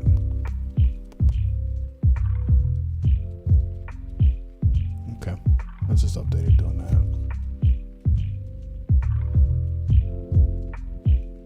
There we go. What are my hobbies? That's a real long list. Gamer. I practice my guitar from time to time. I love going for hikes or jogs. I love exercising. I love cooking. I have like a real love for cuisine. Most of the people who watch me, we critique cuisine out here. And I would shit on cuisine. He's Irish and Swiss mixed for sure. There you go. Irish and Swiss. I'm Canadian, English, and French. Hey, good shit. That's good. That's good. We can be whatever ethnicity we identify as, be comfortable with that. But be proud that you're a human being, right? That's what you should take pride in, being a human being, being the one that made it. Remember, it was you versus millions, and you're the one that came out. But for some reason, you came out racist. You came out racist? Oh, fuck. Oh, fuck. No. Yeah, you want to play a bit of guitar here? I suck at guitar. I'm not even beginner level. Let's not embarrass me right now, okay? I'm 90% English, Irish born in Australia, so maybe I identify as English. Identify whatever you want. Just make sure you're proud to be a human being. That's all that is. And you hope that every other human being is comfortable, successful, and lovable as much as you can be yourself. Because if you keep playing these teeter-tatter divisive artificial games of like racial politics or cultural divides, then they've got you already. You've been had. You've been finessed. Love you too. No one picks where they're from. Nope, you don't get to choose from it. But guess what happened? You're a human being. You know what you could be? You know what you could end up being? You could end up being, I don't know, the easy prey that the hyenas gouge out. You could have been that deer that's been shot and served to some family. That's what you could have been born as. But you've made it. So at least take pride in that. Let's not take too much pride into things that divide us. That's how we end up where we're at now. Only when it's necessary. What? Then you're a prime candidate for the political black pill. You're lovable too.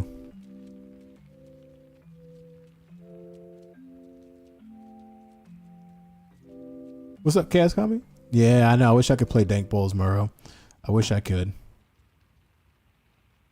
Well, when I get on Dark Souls, it's the absolute worst. Dark Souls 2 has been a drag. Thank God for fucking CB. Holy shit. Thank you, CB. For dragging my ass through that game. It was not like the experience of Dark Souls 1. Dark Souls 2 is a fucking drag. I'm telling you. But I heard the light at the end of the tunnel is Dark Souls 3, so we're gonna enjoy that. There's other stuff that I want to play too. I got my Switch connected, so we can play those fun Nintendo games.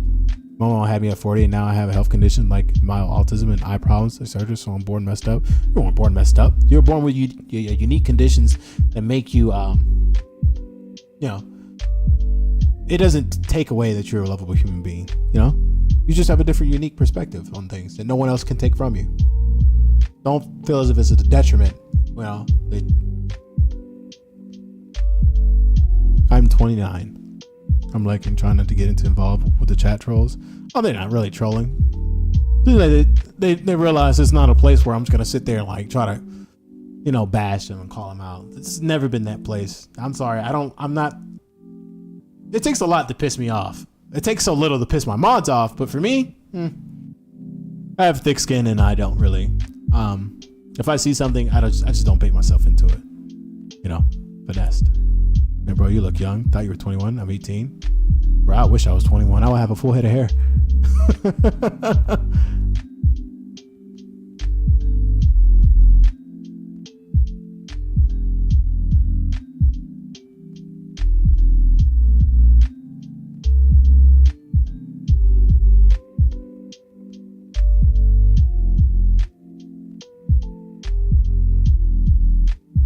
Dan calling out the mods. Bruh, my mods, they don't play.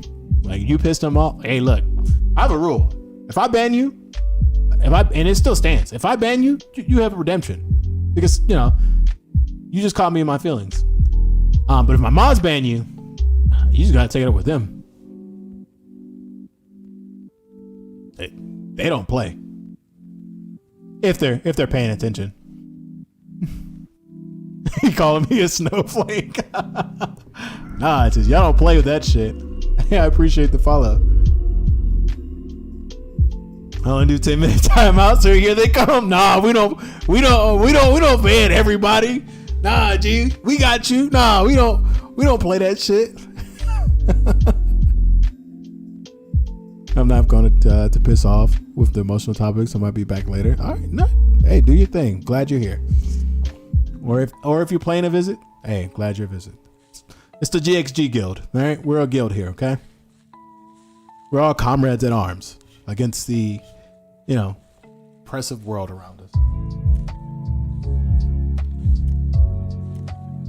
I'm thinking for like the racial topic streams, I should expand upon more of my viewpoints. I really should.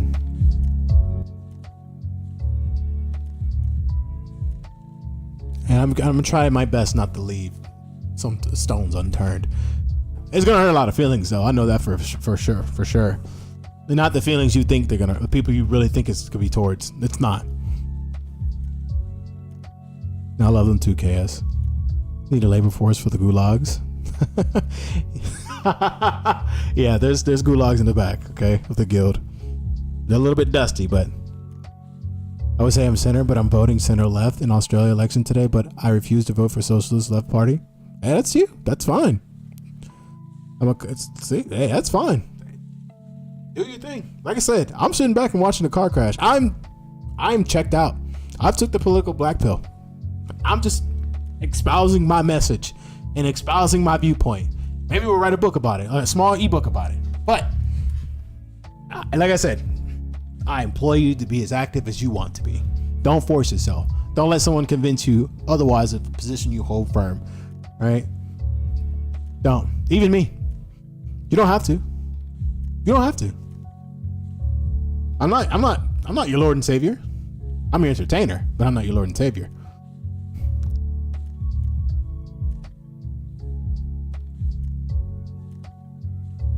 I'm guessing you mean proletariat of all countries unite. Nice, you humans. So I love you, bro. You're very sweet. I saw those baits that you had at first, but it came around. Awesome. I voted for the Socialist Left Party for free dental, but one of their policies made me take away my vote. They wanted to get rid of gender sports, which made me realize as an athlete. Hey, that's the position that you hold. Not bait, not a bait, bro. If you feel if that's something that taking off your vote, that's fine.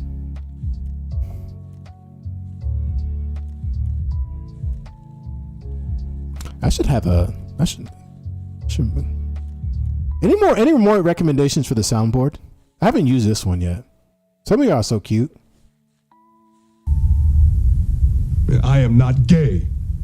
I have relationships with women and sex with men. And I got news for you. That means you're gay.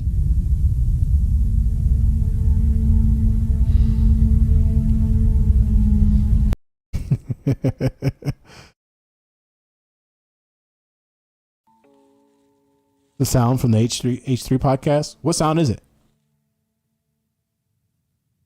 Describe it as best you can. Hefty pro-Palestinian as well. Nice. They want to do gender surgery for under 18, which gets messed up, man. Not the kids. If that's what you feel as if that's your position, my positioning when it comes to trans people, they're human beings, and whatever they want to identify as, if more power to them. When it comes to like the LGBTQ plus topics, I tend to keep myself quiet. I'm a cisgendered male, heterosexual, a bit more asexual. I don't have really that much of a dog in the fight, but I represent all human beings who are good and gracious to those of one another.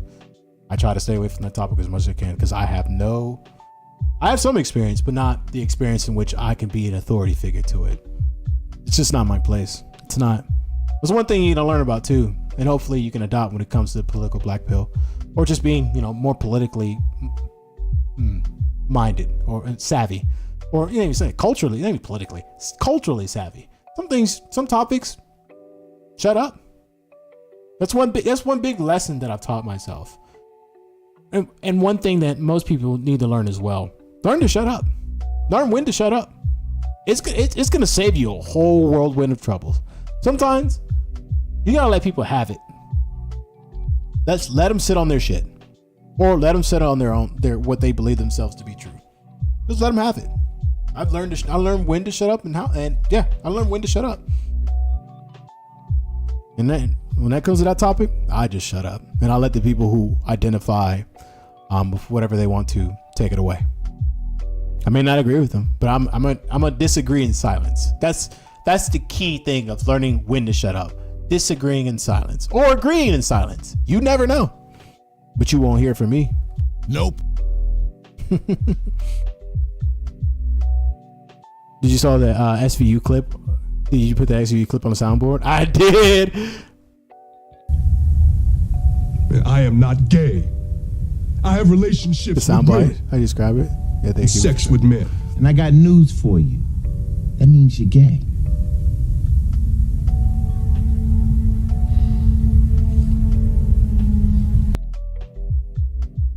Is it an authoritarianism if you disagree in silence? Nope.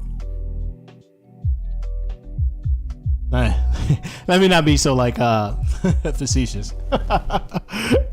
Nope. It depends on the context. And if you see like a person, let's say if you see a gay person being basically tarred and feathered and basically crucified on the streets, you better say something. You see a trans person being like ostracized and isolated just because they identify with a different gender that people don't want, like people don't see them as. You better stick up for that person. I will. I say that's the key difference. Knowing when to shut up. You know, knowing when you're online, on Twitter, let's say on Twitter, on YouTube comment section, the cesspool of our society. Sometimes you'll read a comment, you be like, I kind of agree with that. Don't need to like it. You could just like it and agree in silence. Or you can dislike it, disagree in silence. I think, is that clear enough? What I mean about disagreeing in silence and agreeing in silence?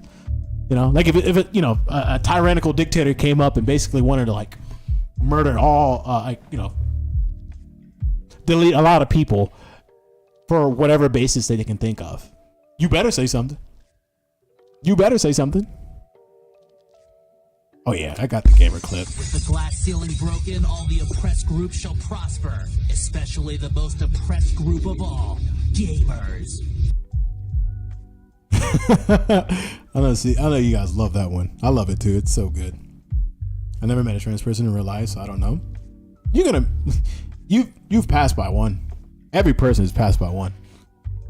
I know they're a small percentage of most of our population, but you've passed by one before. You may have never known. And isn't that wonderful? You can't be bigoted to a person that, you see in front of you. You recognize them as human beings, but it didn't affect you in any negative way. So let them be. Isn't that gracious and wonderful? Let them go with grace. Let them be wonderful. Let them be fabulous. Let them be awesome. It has nothing. It's not hurting you. It's not hurting you. Yeah, I think it's what I'm saying. No, I've seen them, but not met them. Okay, I can't speak too much on your experience. One of my school of 3,000, but never talked to him. Maybe you will.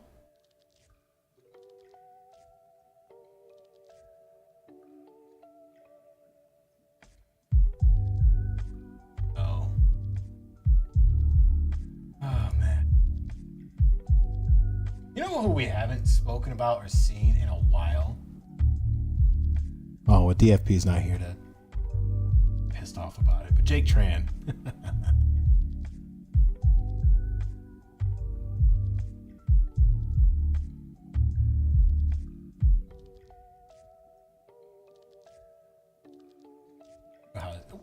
I wonder how he's doing. Let's see what's going on right now in our economy. I know Drake Tran got some bombs. All right, let's see. Let's react. Let's react. We haven't reacted in a while. Let's react to some shit. Let's react to my boy Jake Tran. Oh, great. All right, so you guys picked the topic. Let's do large. No, I want a large. Let me order a large. When flexing goes too far. Oh, great. We're going to starve. I can't believe this actually happened. YouTubers would never tell you this. Lotteries are literally a scam. It's a cover-up. The feeling when you poison your own son. Elon Musk Putin is significantly richer than me. Twitter didn't stand a chance. I never told you this side of the story.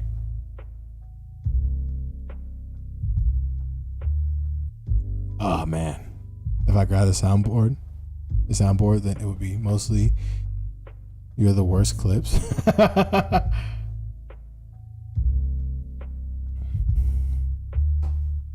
Right, the Matt watching rat videos. Nah, that sounds kind of. We're kind of nerds up here, so we love to watch stuff like this. You know what? No one voted, so I'm gonna pick myself. The evil business of cops. Will this video be based? This is Steve and Laura. World would never in February 2021. Anyway, fair use. I'm making this content transformative. I should subscribe to him too. And yeah, if you find yourself liking the content for the person we're reacting to, please feel the need to subscribe or comment on their video or like their video. Please do so. We're going to give the flowers to those who spent hours. Give the flowers to those who spent hours to bring you entertainment. We actually did a stream of cop dogs. Basically surmise it to be that it is extreme animal abuse, letting basically dogs be law enforcement, be a part of any law enforcement, and also an extremely dangerous, like for them being in part of like disasters. Of course, we're still in the old antiquated way of our societies. We're next. You know what? Let me not finish that sentence. We're finding new ways to basically make sure that our lovable pets don't have to be involved in catastrophe and always in a situation. So it's a lot of I want to say robot dogs, but those things are creepy too. There's like a little what is like a mouse that they're inventing, like a robot mouse that scurries around like debris of like like if a large building collapses, whatever the case may be, and then they can scurry and find people hidden. I saw a video of a military dog jumping off a plane with night vision goggles and bulletproof vest. Don't even need to do that. Wait, you don't even need to do that. Why are you subjecting the dog to all that fucking trauma for? There was a video too. I don't think I can show it, but it was a cop that was like, they had a suspect pinned to the ground, right? We don't know if the suspect, good or bad. Make of it what you will. We don't know what their crime was, allegedly. But the suspect was on the ground, and the cop ordered the dog to attack him on the ground. Don't know the reasons why. I'm not going to tell you all the details. You're free to look it up yourself. This is just my vague human memory, who is probably missing some details, and you make of that what you will. But the dog decided to attack the cop because, it was kind of like, the cop was nagging the dog to, be more aggressive. And then the dog said, okay, you want me to be aggressive? I'm going to turn that shit to you, We're talking about this, Jim?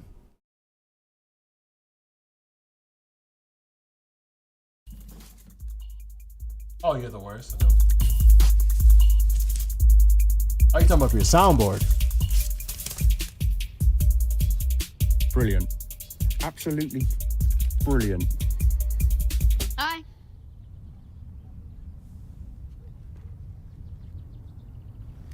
What? I just moved in. Over there? Of course you did. Why do you say that? Because the death of any interesting neighborhood is the influx of white procreators. Oh, that's cool. My nutritionist is gay too. I'm not gay. I'm English. What's that? A royalty check for my book for $17.43. Do you know, if there was any doubt that the book industry was dead, it is here in my hand. R.I.P. literature, 2000 BC to this moment. You want to hang out sometime? What? What are you even talking about? I'm an adult. Do you know what that means? It means that I am beset upon at all times by a tsunami of complex thoughts and struggles, unceasingly aware of my own mortality and able to contemplate the futility of everything, and yet still rage against the dying of the light. So do you see how Bro, you really love these like obscure shows and stuff. I'm here for it though, brother. I'm here for it. Maybe the fun thing is fun since they like being with their owner. I don't know if that VOD was deleted. I gotta look back on it because I did a a large part of my stream talking about like police dogs and the amount of abuse they go through. You would be surprised that a lot of police dogs are like, yeah, it's some cruelty going on. I'll just leave it at that. And to the point where you probably like side with me, like, hey, maybe we should not let animals be part of any like law enforcement. Just period. No drug sniffing, no nothing. Mentally stupid, you, a child, asking me, do I want to hang out sometime is? My dad designs video games. We get all the new ones early. Come over around 8. That's adorable. I don't trust cops. They shoot lots of dogs. But you want them to have canines. I'm pulling your leg. All right, let's watch some Jake Tran. This is Stephen Lara. In February 2021, he was on his way from Texas to Northern California to visit his daughters. But before he could reach his destination, he was pulled over by a state trooper for driving too close to a tanker truck on the highway.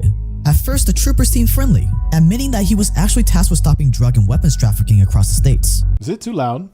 I feel like it's too loud. He asked Stephen if he was carrying drugs or guns. The answer to both was no.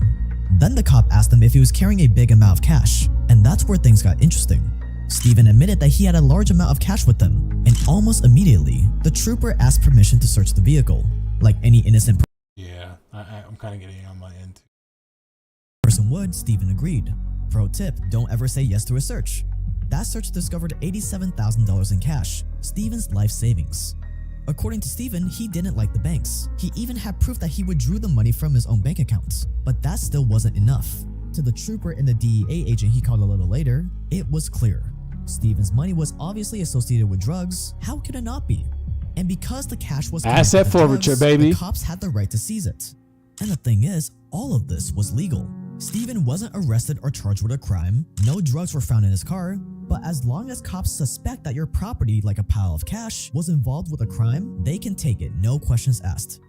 I just wanted to tell you, Officer Brown, you're taking money out of my kids' mouths. Sorry. Or you're taking food out of my kids' mouths. Like I said, we believe right now that this is drug proceeds, illicit currency. Well, I'm going to prove to you that it's not. Perfect. Thanks to some neat laws called civil asset forfeiture. This is Nasir Geiger. He stopped to say hi to a friend at a McDonald's in Philadelphia.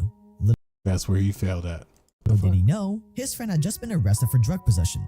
Minutes after driving away from the McDonald's, he was pulled over by the cops. His car was searched, and even though no drugs were found, his car and the $580 in his car were taken. Why? Because the cops had found empty Ziploc bags. No drug residue, no drugs, just plain old empty Ziploc bags.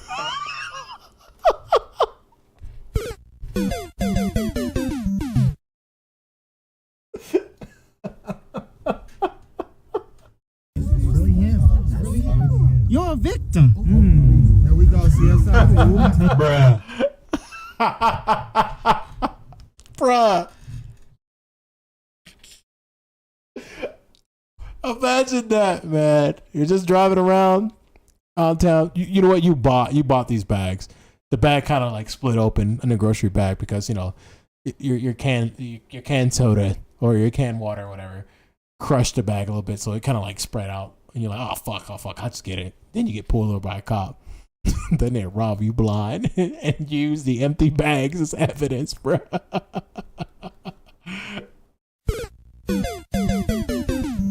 Love this kind. So they took the entire car and the cash. In exchange, Nasir got a receipt for $465.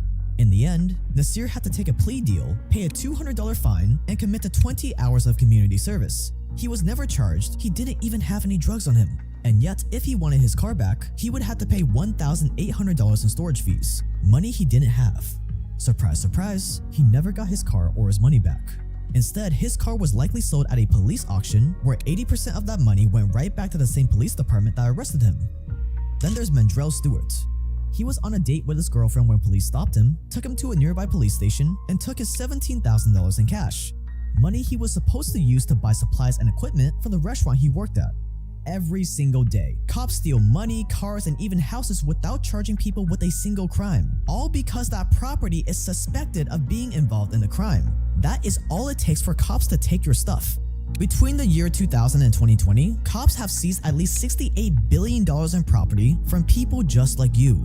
That is more than 2 times the size of the economy of North Korea. Oops. Uh-oh. Uh-oh. You starting to see a pattern here? Goddamn filters.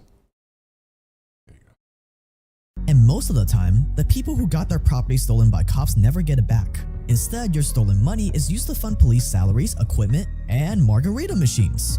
This is not a joke. Civil asset forfeiture is a great racket. It is the closest thing to legal robbery as it gets. And as an ambitious cop from an underfunded precinct, this is how you take advantage of it.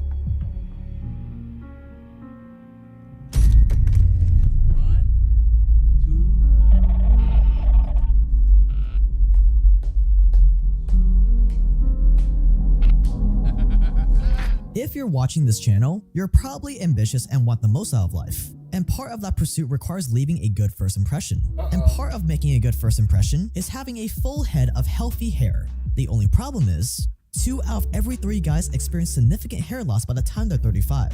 And according to my YouTube analytics, I think that was a blow towards me. It was definitely a blow towards me. As a bald guy, I'm offended. I'm appalled. I'm canceling.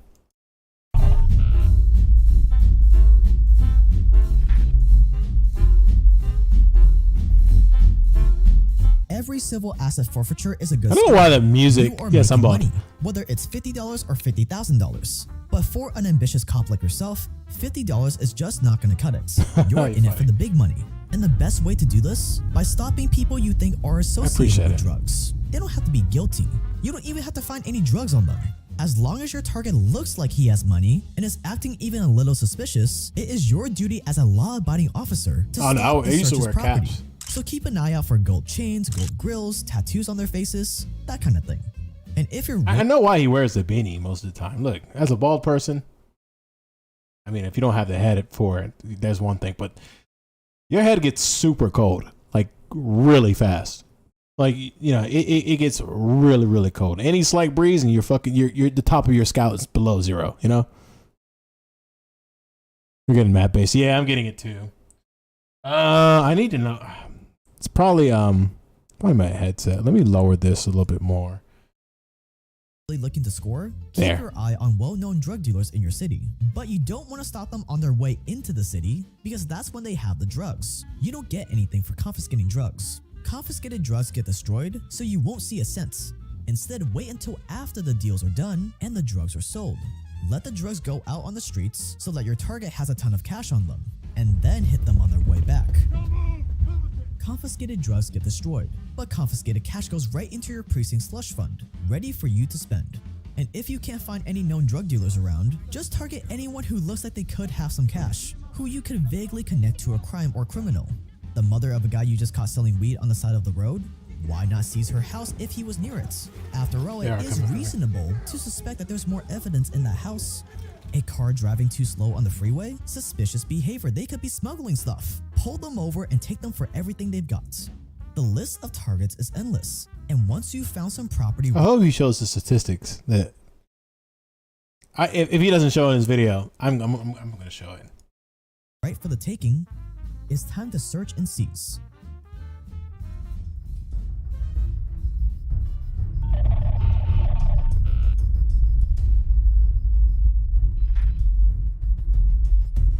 No, I love Training. Training Day was such a good movie, bro.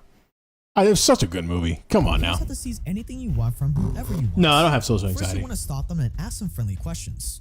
Some of the best places. I am the. What did they tell? What did they tell me when I took the test? I am the most extroverted introvert. I don't know what the fuck that meant, but in college they told me that. I think it was one of my was it career? I forgot what it was. It was basically the department in which they help you like find work after college. Ooh, I failed.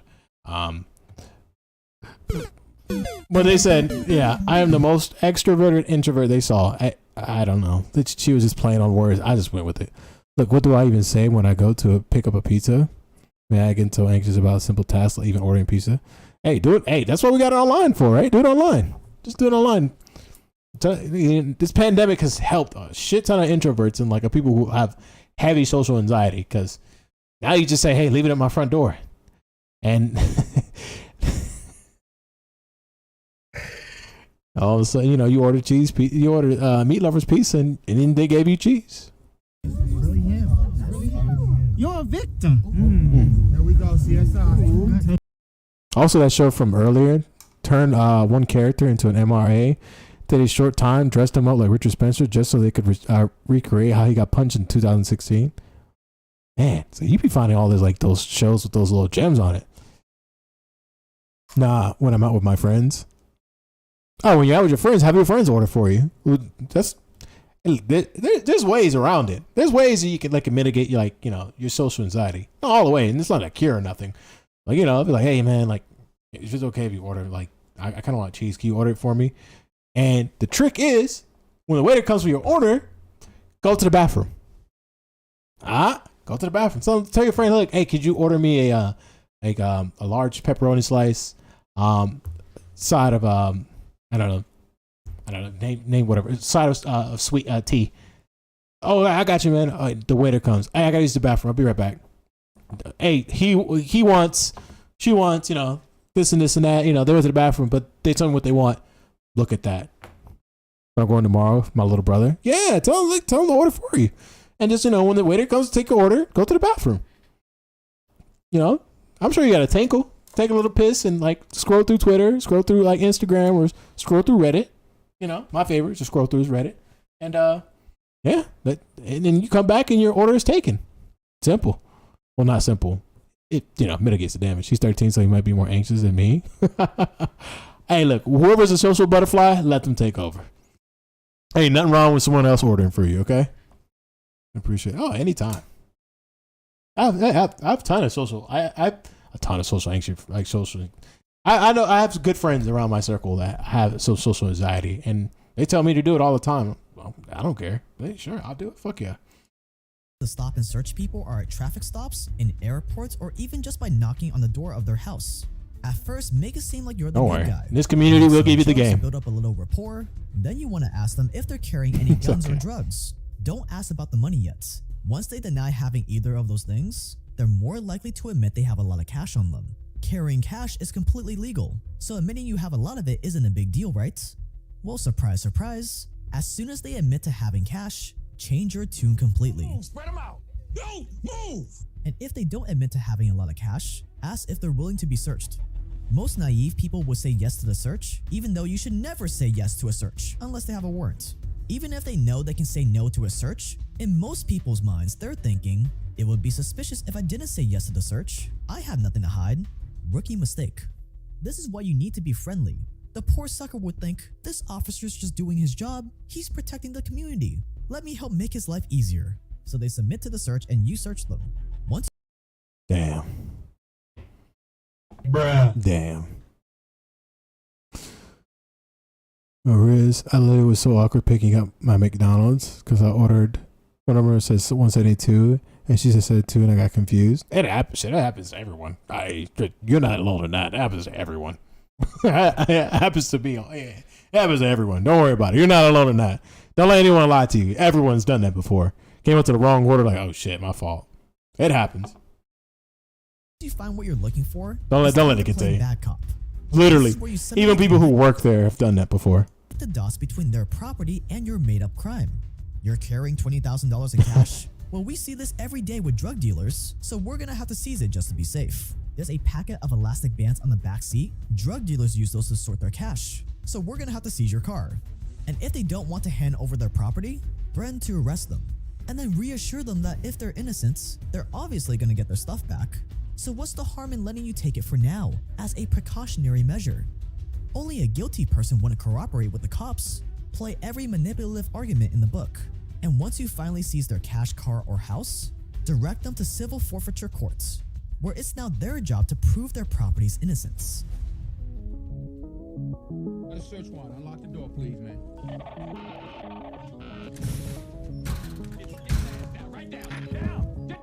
Here's the thing about getting your money or property back after it's been taken. You're not getting it. It's not the owner of the property being charged, it's the property itself. I'm serious. Forfeiture cases have names like Nebraska versus one 1970 two-door sedan Rambler, or the United States of America versus $25,180 in United States currency. I didn't know that. The feds aren't accusing a person of a crime, they're accusing inanimate objects. And unlike humans, the finesse. What did I tell you? It's all a finesse. You're getting finessed. It's all structured to finesse you. Bruh. Bruh. You go to that court and they're like, oh, it's United States government versus 2 cents.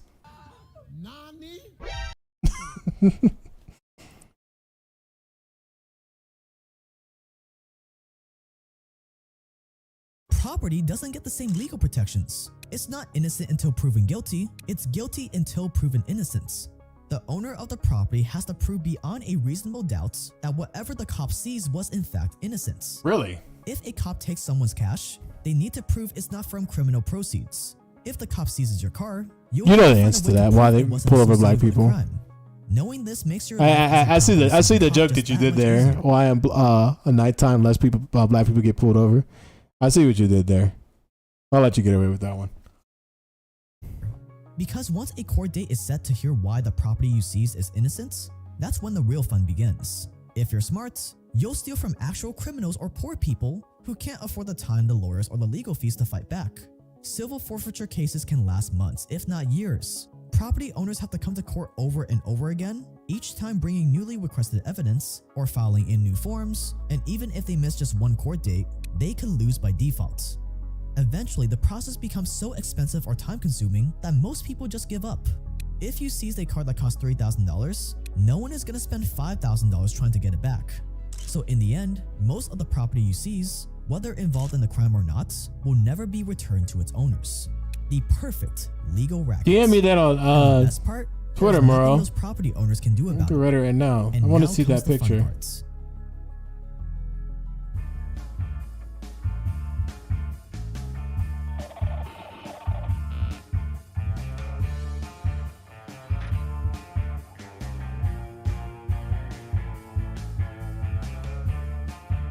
This is where you sell off all the cars, houses, watches, jewelry, or whatever you seize at a police auction.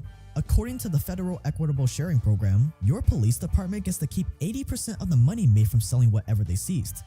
Between 2000 and 2019, that amounted to over $8 billion. Yeah, I saw the full stream too.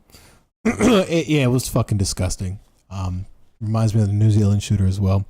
It was just fucking disgusting, abhorrent. The lowest of the low society. The people who killed doesn't even know he existed. Exactly. He's one of the mentally ill racist fuck. We have a lot of those in America. Oh, we have a shit ton of those in America. Yeah, right. After watching the New Zealand, yeah, that shit's fucking yeah. If justice exists in this country, the president of the victim of the family should firing squad the shooter. I don't really believe in that. I think I think a good life in prison, should be in order. I don't really believe in capital punishment as much anymore. We need to ban 4chan, bro. They gonna do that themselves, trust me. Sent it along with a note reply to the thread, and oh boy. Dollars in payouts. I might add that to my racist stream. Who said it's only crime? I appreciate that, brother. With all that cash flowing into your department, the possibilities are endless. Sure, you could use the money to pay for officer salaries or buy new equipment. The Missouri Highway Patrol spent over $2 million in 4 years just buying new cars. But that's not all. Like Sheriff Bill Smith from Georgia, you could use that money to buy a boat, a $90,000 Dodge Viper, or to pay inmates to build you a party house. Unfortunately, this is not a joke, he really did that. The Civil Asset Forfeiture Program was originally designed to discourage crime. No, he wasn't a brony. What? No, that has to be fake. This dude was not a fucking brony. What? Ugh.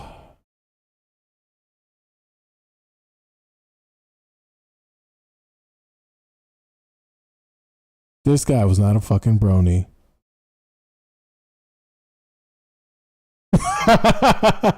Brownies, white supremacists, or trans.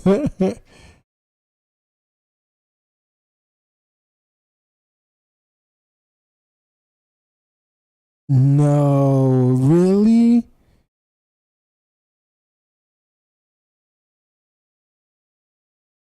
Okay, yeah, people were just posting up random rooms, but he had the picture of the dog.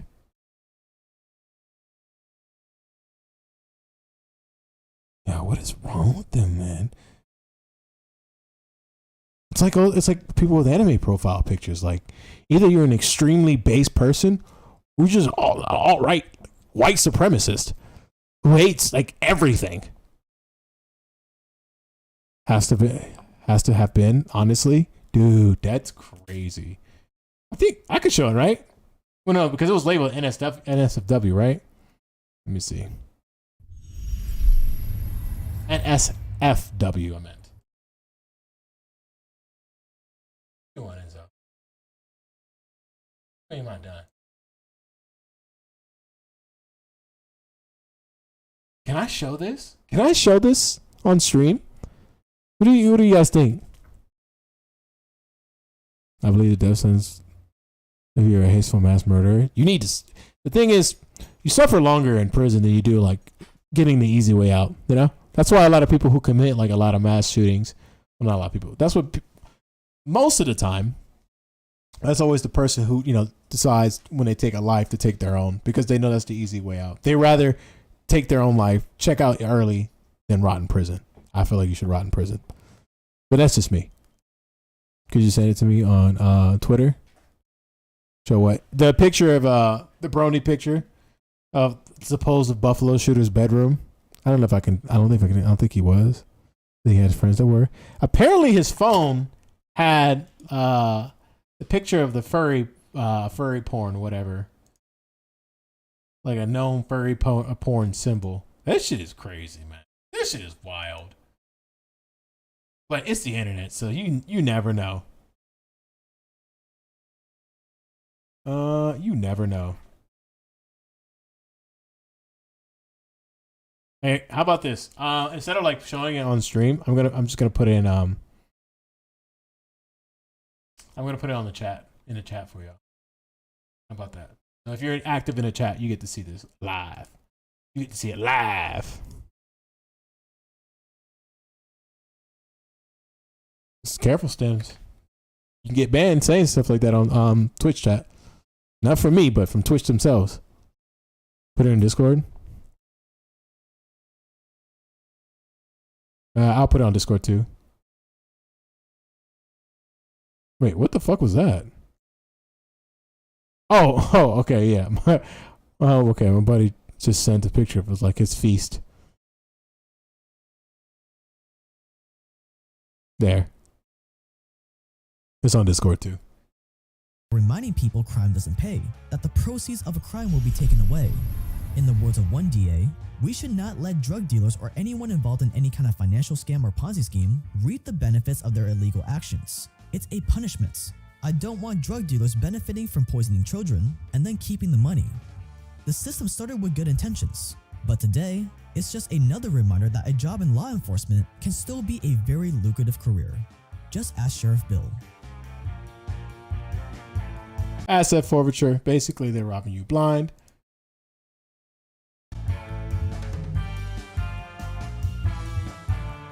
They're basically robbing you.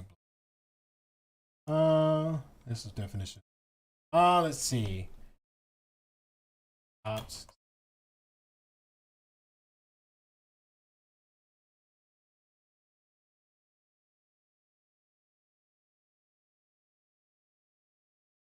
There it is. From the Washington Post. Back in 2015, what they stated might be a different statistic, especially after the video we just watched, that asset forfeitures has surpassed burglaries, right? Total annual dollars valued asset seized by federal law enforcement and burglary losses. Yeah. So who are the real crooks here at this point, right? It looks like who are the real crooks this year? Now it might be a little bit different. This was about 6 years ago, but no, 7 years ago at this point. But that's that's the case from that video. What do you think? You're getting robbed blind. That's what's going on. You don't know it. Your pockets are being seized. You're getting pulled over. That friendly cop, he's taking all from what's worth. So as soon as they ask, hey, can we search your vehicle? Nope. Do you have anything on you? Nope. Is there any drugs involved? Nope. Have you been drinking? Nope. Nope. Who are you sending on Twitter? Oh yeah, see that was funny. That was funny. You gotta give it up. That's hilarious. Bronies, white supremacists are trans. Hey, that's legit. That's fucking legit. That's fucking legit. I don't know why it doesn't keep the chat up. Oh well. I don't know what's going on with that jar too.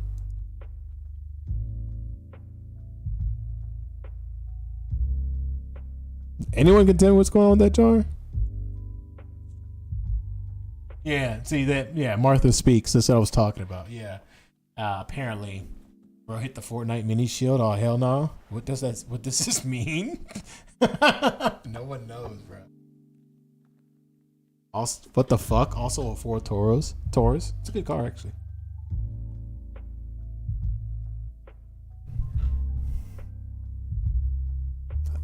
I think they're all fake. Oh. Is that they're all fake? I don't know. I'm thinking, I'm leaning towards the side of it's fake. People just like making up shit.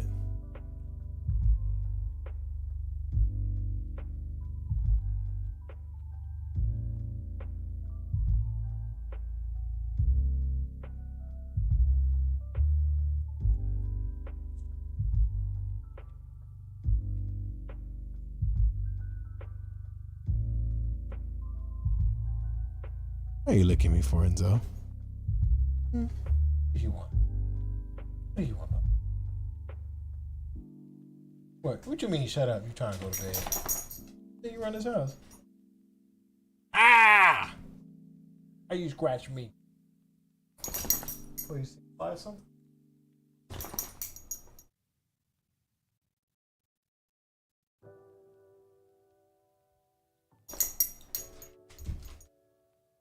Then you gonna scratch in my computer. Get a dog, they say. It'd be fun, they say. They'll love you forever, they say. All that is true. Ain't that right?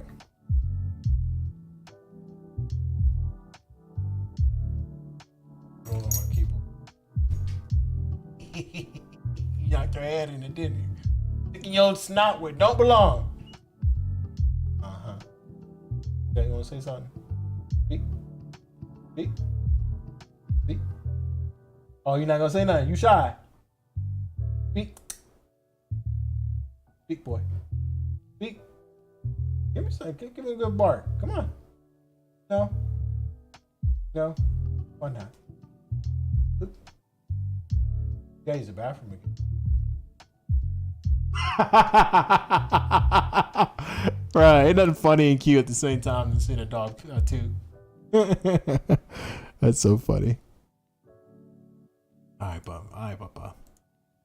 All right, guys. So, hope you guys had fun, because I surely did. I surely did.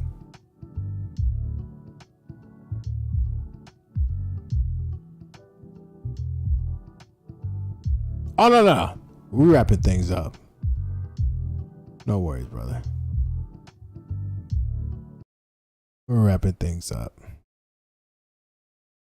And you know what the wrap-up music is. You know the wrap-up music, all right? All right, guys. My online name is GXG. It stands for many things. And it was a political black pill today. I had so much fun talking to you guys, interacting, especially you new people who came out and interact as well. You guys are amazing. Now, either every stream, every show, I'll leave you with a positive message. Because this cold, decaying, dying world, we need to hear something positive. And I'm gonna go back to something I said previously. You're the one that made it. You're the one that amounts to everything. Be proud that you're a human being. You're amazing. You're spectacular. You're awesome. And if you think no one loves you, I love you. We love you here at the GXG Guild, the Propaganda Guild, okay? And as always, stay classy. Oh, don't forget to follow, like, share, subscribe, and whatever you want to do. I greatly appreciate it. Let's grow together, okay?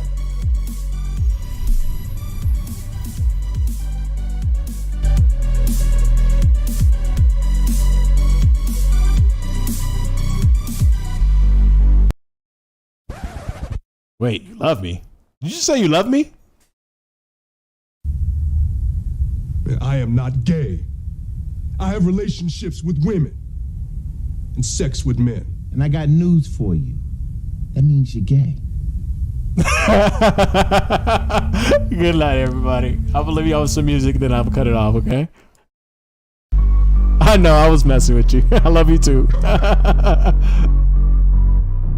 back when you're a little richer.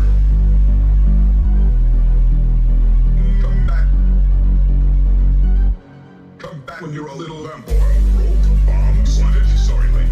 I can't give credit. Lamp oil, rope, bombs, flooded. Come back when you're a little richer. Lamp oil, rope, bombs, flooded. Sorry, Link. I can't give credit. Lamp oil, rope, bombs, flooded. Come back when you're a little. Come back when you're a little lamp oil, rope, bombs, flooded. Sorry, Link. I can't give credit. Lamp oil, rope, bombs, flooded.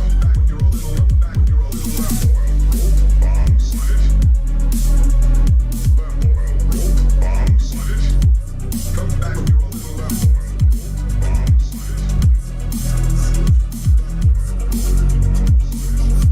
little richer.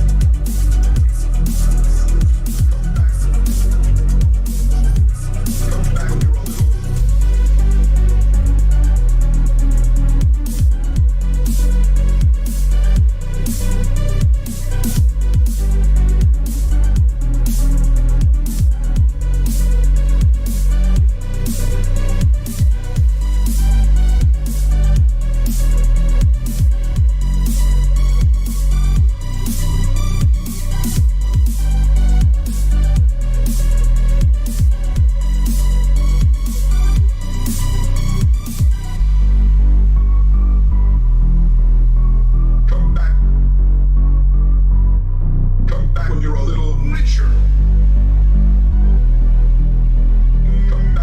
rope, bombs, flooded. Sorry, Link. I can't give credit. Lamp oil. When you're a little lamp oil, rope, bombs, flooded. Sorry, Link. I can't give credit. Lamp oil, rope, bombs, flooded. Come back when you're a little richer. Lamp oil, rope, bombs, flooded. Sorry, Link. I can't give credit. Lamp oil, rope, bombs, flooded. Come back when you're a little. Come back when you're a little lamp oil, rope, bombs, flooded. Sorry, Link. I can't give credit. Lamp oil, rope, bombs, flooded. Come back when you're a little richer. Lamp oil, rope, bombs, flooded. Sorry, Link. I can't give credit. Lamp oil.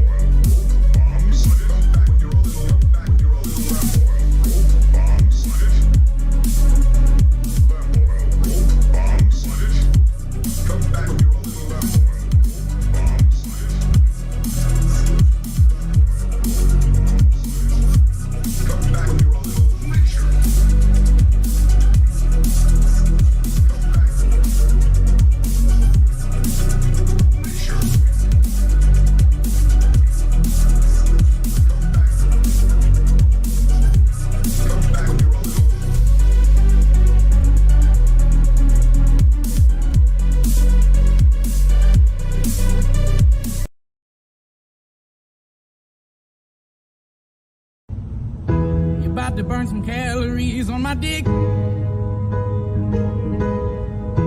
about to put my penis between your lips. About to drop my dick between your hips. And you're gonna love it.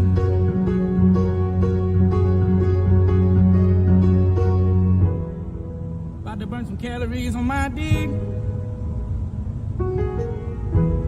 About to put my penis between your lips. Tried to drive my dick between your hips. You're gonna love it